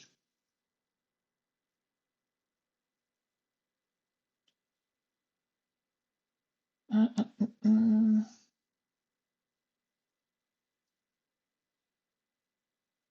Okay, so yeah, gacha, you definitely need to stop infinite firepower in my opinion and go for energy mastery. You could even go for corrosive power first, but because you already have infinite firepower and you don't have a Fufei, I would go in Energy Mastery. The Energy Mastery is way stronger for a Himiko than Infinite Firepower. So even though you're stopping your progress on Infinite Firepower, it's well worth it to go for Energy Mastery right away. You can always come back to Infinite Firepower. And if I take it even deeper, I would do Energy Mastery to 7, maybe even 5 or 6, and then I would actually unlock Fountain of Life to 1 when it's available. Because Fountain of Life to 1 is going to counter No Escape.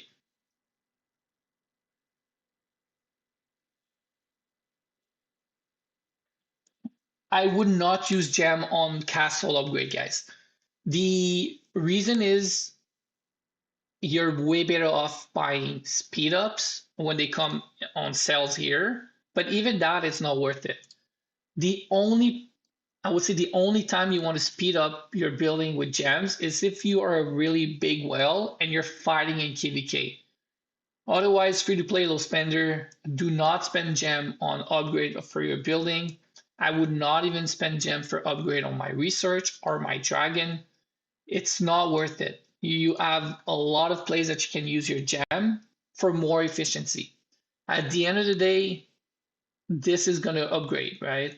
Where there's some content that if you don't have gem, you just can't do it. The best example is here. Right now, if you don't have the gem, you cannot get the dust, you cannot get the token of light, and you're in a situation where your building upgrade was not worth it for gem. Before I forget, let me get the here. Take a look at my Tina. I'm currently working on a Tina 150 and 170. I need a little bit more. Do I have any? No. Yes, SP always restore. It depends on your VIP level, how much you can get. And I gem not that often. As you can see, I still have bottles. The way I do it, and again, I've been playing for a long time, that's why I have a lot of bottles. But the way I do it every day is, example, if I take my Alex, I would use all of them to at least all of them standard wise, right? Like I would use all the free attempts. If I get here, here, and there's only one of them to increase this one, and you see I'm quite behind the other ones. This one is also 1, but this one is 2, right? So there's technically 20 free attempts. What I would do is I would jam this one here once at 20 gem and be able to do it twice to try and keep up with the progress that this one is, because there's 2, so 20 free attempts. This is the way I use gem on SP. If I want to use this one here, it's because I need to do, again, the free attempts. Otherwise, I don't really gem SP. You can, I would only recommend ever gemming SP for your main team, by the way. Don't gem SP for second and third team. Just do it slowly for the other teams.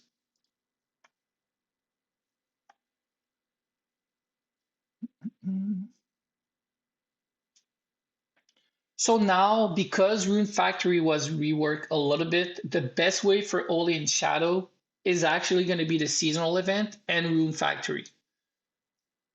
The problem with Rune Factory is you get into a situation, and I would say it's the same thing with a seasonal event, guys. You get in a situation where you need to decide if you go for a Chaos or a Oli and Shadow. In my opinion, if your Oli and Shadow is already well developed, you want to finish that project. If not, you can actually make a case that you might as well go a little bit slower and do a Chaos. Now, the problem with a Chaos, which you need to be careful, is if you're free to play or very, very low spender, don't bother with a Chaos model. I'll give you a good example. This is one of my mini account. I don't know why on my main account I'm extremely unlucky. I had to go to 249 chance on my tickets to get the 300 grail, right? On this account, it's a free-to-play account. Last time, or I think 2 seasonal event ago, I was actually lucky and I got the max reward like 3 times. I don't buy anything here, right? So I will not buy Lucky Koi. All right, so I'm not gonna get any free Eternal Grail at the end of the event. I was just lucky on this account. Now, because this is a free to play account, if I go with this one here, yes, I will get to a Chaos Immortal at some point. But Chaos Immortal is so much more than just the Immortal. I will need to increase the dust level of this Chaos Immortal. As you can see, I only have 168. And that's for 3 years of playing on this free-to-play account. I will get stuck to a point that even if my Chaos Immortal is maxed out on specialization because I play 2 years of seasonal event, this dust level is not going to increase all that much. Maybe level 15, 20 maximum. For a tank, it's not all that bad, but for a carry, it's way too low. 2, I also need to work on the artifact. But when you look at the artifact in the seasonal event, the artifact for Athena is still going to cost you 1,000 grail. How many times do I need to be lucky to max this artifact? Way too much. For a free-to-play and low spender, I recommend you to stay away from Chaos Immortal. This is where the Olean Shadow becomes more interesting. Because the Olean Shadow, you're able to get the artifact from KVK, you're able to get the artifact way more easier, and it's the same dust level than any other Immortal. Dust on this event, you can get 1,100 every time it comes around. You will be able to max your dust level on your Olean Shadow slowly, no matter what. This is the trap for free-to-play low spender. If you go with this one here, you end up having to spend almost on other things.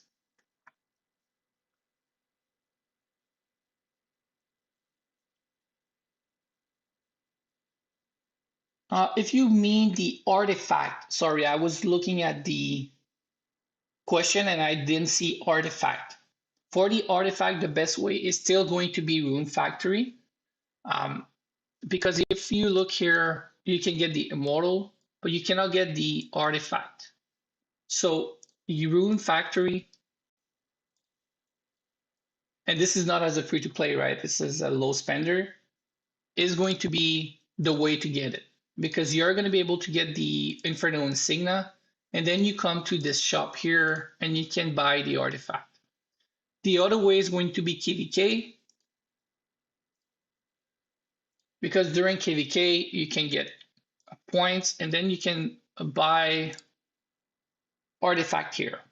Unfortunately, the easiest way was Sparks of Galaxy, but that is gone. We don't know if a similar event is going to come back.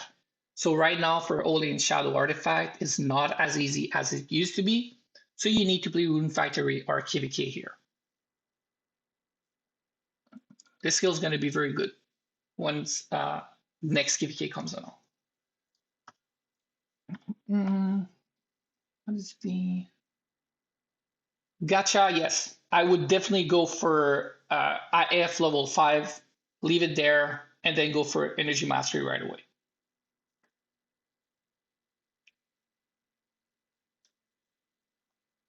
You will need to come back to Infinite Firepower at some point. But in my opinion, I would probably do Energy Mastery to level 7, Fountain of Life to level 1 or 2, 3, then come back to Infinite Firepower. In the March with Zenobia, YSS, Alex, and Quinn.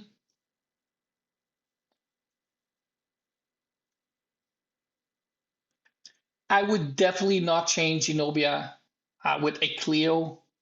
Zenobia is going to be way better for your Alex. Cleo is not going to be as good as Zenobia. If your Cleopatra can be advanced quicker You can always use Cleopatra for now and use Zenobia when she's ready.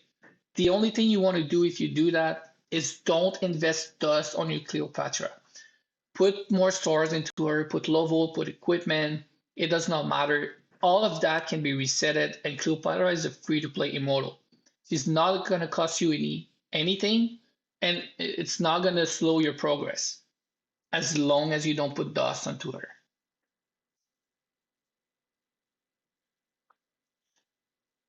Um, I would not I would not pay for Zenobia, however. You can unlock her for sure, and I recommend it if you can afford it. It's only $5. Oh, that was at the right place, right? It's only $5. You can unlock Zenobia, and the moment she's unlocked, she's going to be in the market. That's going to speed the progress of your Zenobia by a lot.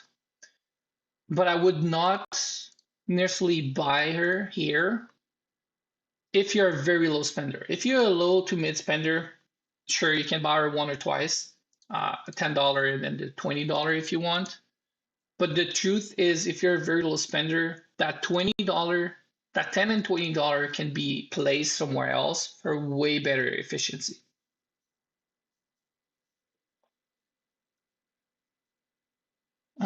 Farm accounts are very good for multiple reasons. Honor trading, farming resources, doing tasks that you might not want to do with your main accounts. Example here, during Relix, the core, I on my main account, I only do the minimum to get the contracts done. But if my alliance, example, in my server, are struggling to get enough cubes to get 300K, I use my farm account to go out and gather energy cubes. It's not going to cost me any AP on my main account. I use this one. Then, as you can see here, I have some resources. So if I hit my account with my main account, I'm going to gain resources and also honor because I have a lot of troops. This is the best way to use farm. You can also use them in KVK. You can place them somewhere specific to block other people's teleport. You place them there and you put a shield, a bubble, and that way this place cannot be taken by anybody else. There's a few ways to use farm. It's very good. Now you don't want to spend it's up to you, but you don't want to take away time from your main account to spend too much on your mini account if you don't have it.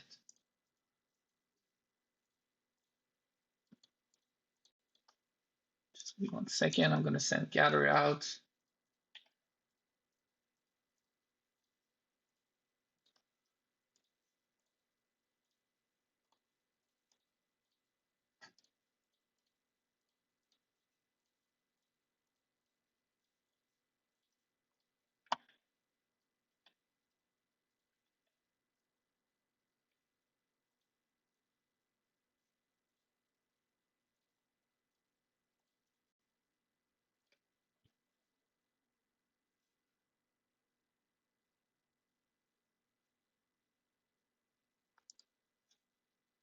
All right, so if you're currently a hybrid team, the best skill from KVK Shop is going to be Assembly Charge. Assembly Charge is the best skill in this KVK Shop for anybody that uses Alex or Hannibal. Now you mentioned that you're going to swap to a Hannibal and YSS. I think you should swap to a Alex and YSS. I've mentioned it so many times. Hannibal does not have immunity. If you want to use Hannibal in a March, you need to bring Fighting Master on him, and you don't need to do that on Alex. So Alex is a better solo carry. The only time Hannibal might be better, I'm not even sure he would. I am planning on testing it out, is if you have Hannibal and a Fufei, because Fufei will allow you to still bring 3 skill on your Hannibal without being CC'd. But overall, Alex is going to be better. Okay, you're going to replace Hannibal with YSS. Yes, that's a good choice. But yes, the answer is still the same. You want to go with Assembly Charge. Assembly Charge is the best free-to-play skill on Alex, and I will even go further. Except Red Skill, and even with Red Skill, it's probably the best skill on Alex. Here, my Alex has an assembly charge. When I get fully prepared, I have two options. I can replace this skill or this skill. It really depends. If I want to use Alex as utility, I would replace this one here. I would replace assembly charge. If I want to use Alex as damage, I would keep assembly charge because assembly charge is a lot of the damage on an Alex.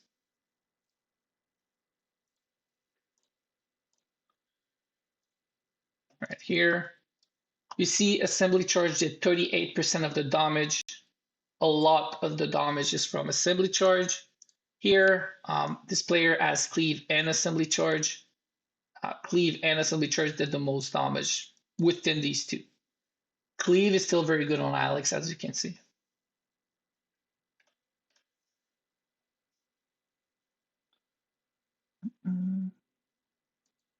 No Escape would be second for sure. No Escape is universally a very, very good skill on any team. The only way to counter No Escape is Fountain of Life, which is a red skill, which is not everybody that can afford it. And No Escape, even against Alex, is going to be extremely good because it disrupts the other member of Alex's team. So here I'm going to go back to this report. Do I have No Escape on this one? Okay. So here I have No Escape on my Quinn. Look at No Escape. The battle lasts 60 seconds. No Escape gave me like 30 seconds of CC.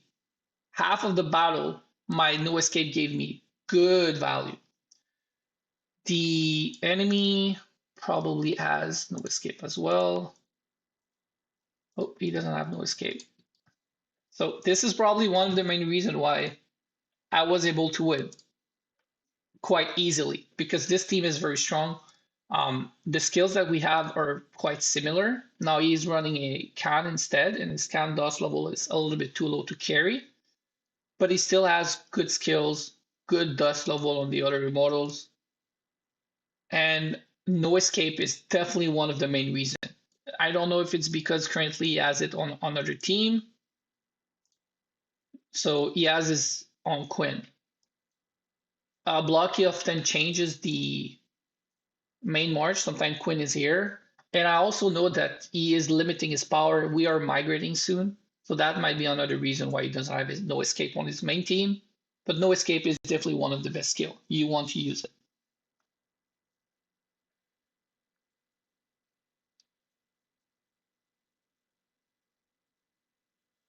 Yes, mistakes in this game can be very costly for sure. I would say the most expensive one are actually dust, because dust are not resettable at the moment. So I can give you a mistake that I made early. I mentioned I took a break for almost a year and a half. When I came back, before I left, there was no dust level. When I came back, dust was already introduced to the game, and I was going with fire team when I came back. Um, Ask me why. I just decided to go with fire team as soon as I came back. I put some dust level on them, right? So 25, 20, 30, 20.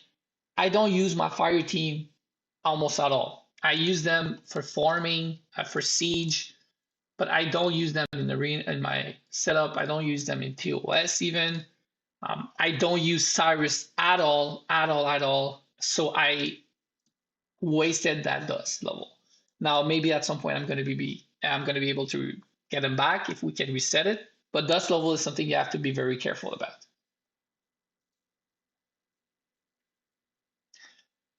Good server to jump. It depends on your season. It depends on your power. It depends how many people are with you. Jumping, so migrating, is not easy, and you should take your time to make a good decision. Um, One of the reason is the migration cap, right? So example here, anybody that is above 826 would not be able to come into this server.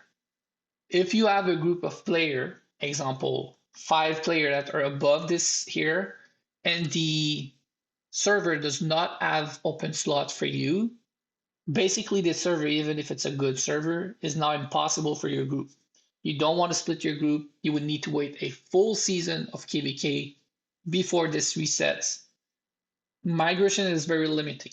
It really depends on your situation, your power, your group, your season. I can't tell you which one is best.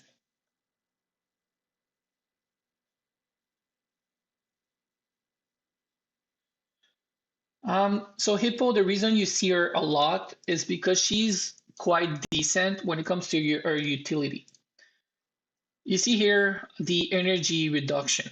She is going to fire multiple time her ultimate, 5 times, 7 with the artifact, and it's going to reduce the AP, the energy, sorry. And this is very good about her. The only other thing that does that is a red skill in knife through butter, right?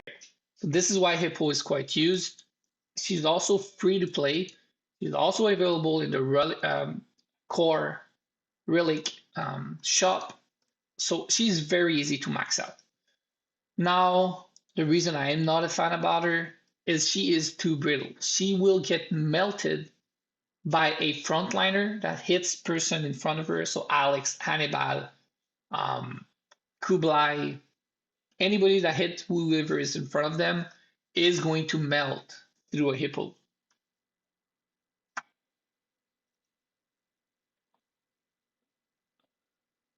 She's also extremely good against non-boss, by the way.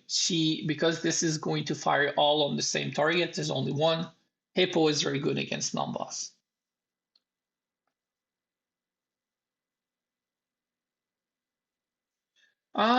If you are alone and you want to migrate, it's a lot easier. You just need to make sure you find a server that is united, has good leadership, and I would say you don't want to go into a server that the migration cap is too low. Even if you don't need, even if they have an open slot for you, they can open one and give you a free slot. If you go in the server example here, which is 826, you will run into a situation where you might have to migrate again. But you really want to look at as well, look in the main alliance right now. As you can see, this is the main alliance, my server. We're only 57 out of 180. It's way too low. On top of that, I have a few accounts myself. A few friends of mine have multiple accounts in this one. You can see we have silent people. You need to be careful. Migrating can be costly, especially for free to play and low spender. You want to make sure you jump to a server that is active. So make sure it's an active server. Talk to the leadership before jumping to make sure they're a decent leadership. And anyway, you want to make sure you get into the main alliance before you jump. And then also make sure that whoever you go to, you're going to be able to find people that are around your power. If you run example 136, 38, extremely strong server, extremely active server, if you go there as a 900k power, as a free to play power, you have to take into consideration that you're not going to be able to compete in a lot of the event. Arena, you're not going to be able to compete. King of the Hill, probably not going to be able to compete. KVK, you're not going to be as useful as if you were in a smaller server because there's so many whales fighting for you. It depends on what you want to do, and it depends on your account. I personally prefer to go to a little bit weaker server and be a little bit more useful than go mingle with all the big whales and be almost useless because there are too many big whales. I already selected the server I'm going. I'm probably going to jump in 2-3 days. The time limit is coming very quickly, however. Preparation only has 4 days left, so be careful if you're planning to jump. Make sure you jump before that. The reason I'm not jumping right away is Arena just reset it. I'm gonna get gold to get this here before I leave.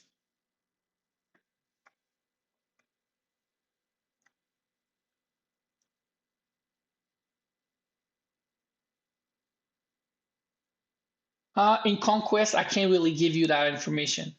The reason is I'm not into Conquest. I'm in Legendary season, so I don't know all the key Conquest season server. Now, what I can suggest you is go into the KVK tab, go to Conquest, and look at the ones that are either matching, Prepare, and Warzone. You can also look at the Warzone for season 2 because they are going to tip over to Conquest soon. But when you look at example here, you can look at the migration cap right here. This is 325. They use 1 out of 10. Here it's 343, 461. So you can already tell the server might be a little bit stronger. This looks decent too. This one here, you see it's way too low. And when you compare it to the other server, so this one is way higher. So out of these one, first insight is this one is probably stronger. The migration cap is higher. Now, next step would be to actually talk to them to see if you can get there, if you can get to the first alliance. You can also ask question about core. If you're a player that enjoy doing core contracts and everything, if they do their core during your nighttime example, you might not want to go there. There's a lot of things that you need to be careful about.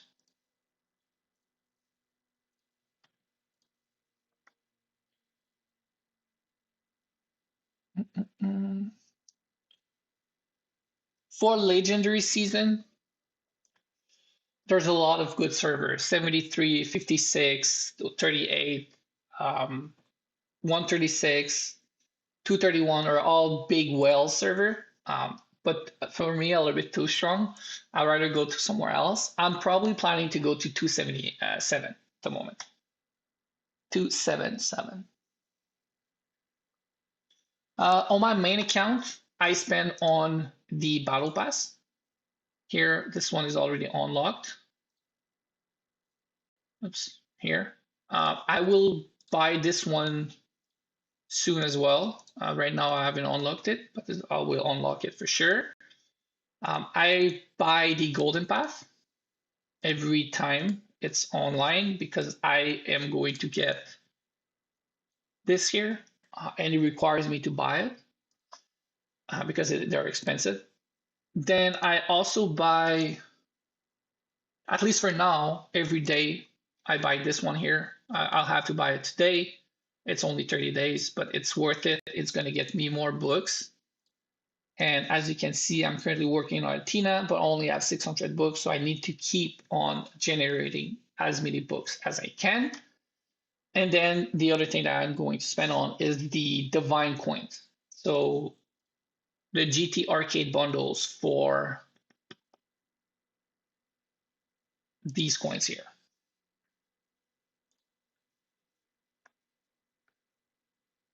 The best way to get portals is through the Alliance shop. You get one a day. I buy it every day. I have a lot, but this is how you get free portals once a day. Now you need 20K. So the way to earn Alliance currency, there's three ways. You need to make sure you always donate to do your research here. It's going to give you a few Alliance coin, right? You also have building cities. When you build cities, you construct them, you get contribution over time. Now, do yourself and your server a favor. When you construct, only put one troop.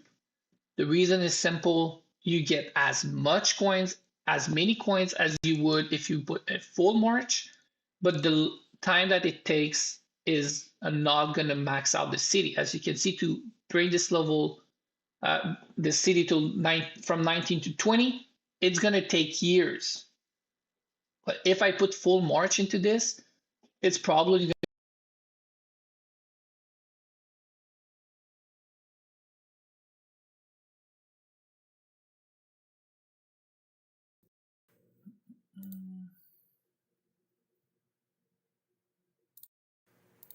Oh, sorry guys, my Bluetooth just ran out of battery.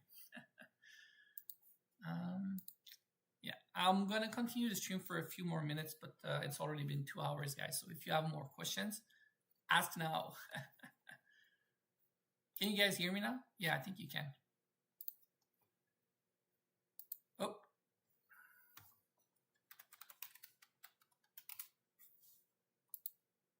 Can you hear me?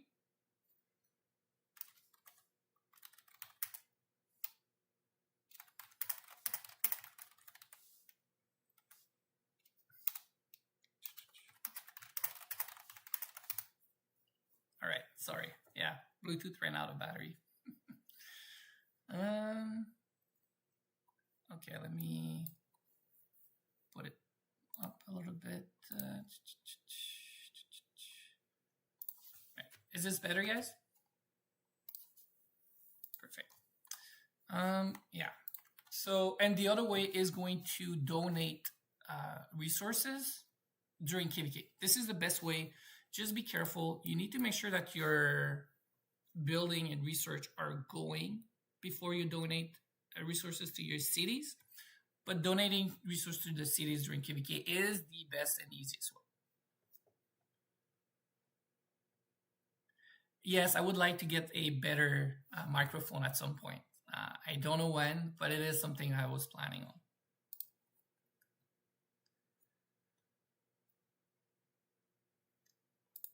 As a free-to-play, you can actually get quite a lot from KVK Shop when it comes to skills. Basically, all the skills that you see, you just count them, and this is the number of skills that you can get. They introduce new skills. As you can see here, there's 3. The way it works for the new skill is they're going to be available for paid content the first time around. Then they're introduced to the free-to-play shop. I don't know if it's going to be the case for all the skills. I hope so. But at the moment, we don't see Grudge here. I'm hopeful that Grudge is going to be introduced.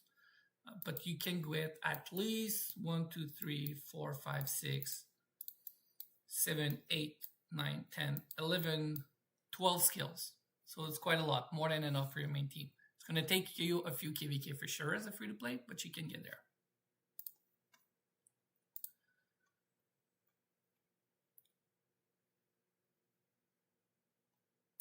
No, you need to have Legendary Plus to upgrade your equipment. So here, example, if I go to Legendary here, I could upgrade this if I had enough of these currency. If I put a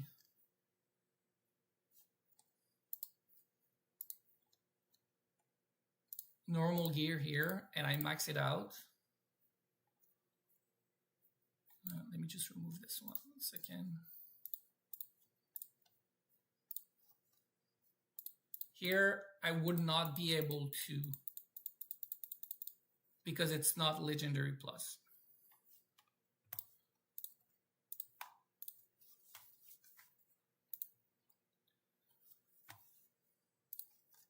So yes, Legendary Plus only. All right. Thanks guys for being here. Again, I'm planning to try and do a live stream whenever I can once a week, probably on Friday or Saturday. If you have any more questions, you can always also ask on the Discord. I will add the Discord link right away. And there's a lot of conversation here, guys, going on. So more than just me can also help you when it comes to, when it comes to the Discord channel. A lot of players have joined already, so they're going to be able to answer as well. And again, I don't have all the answer.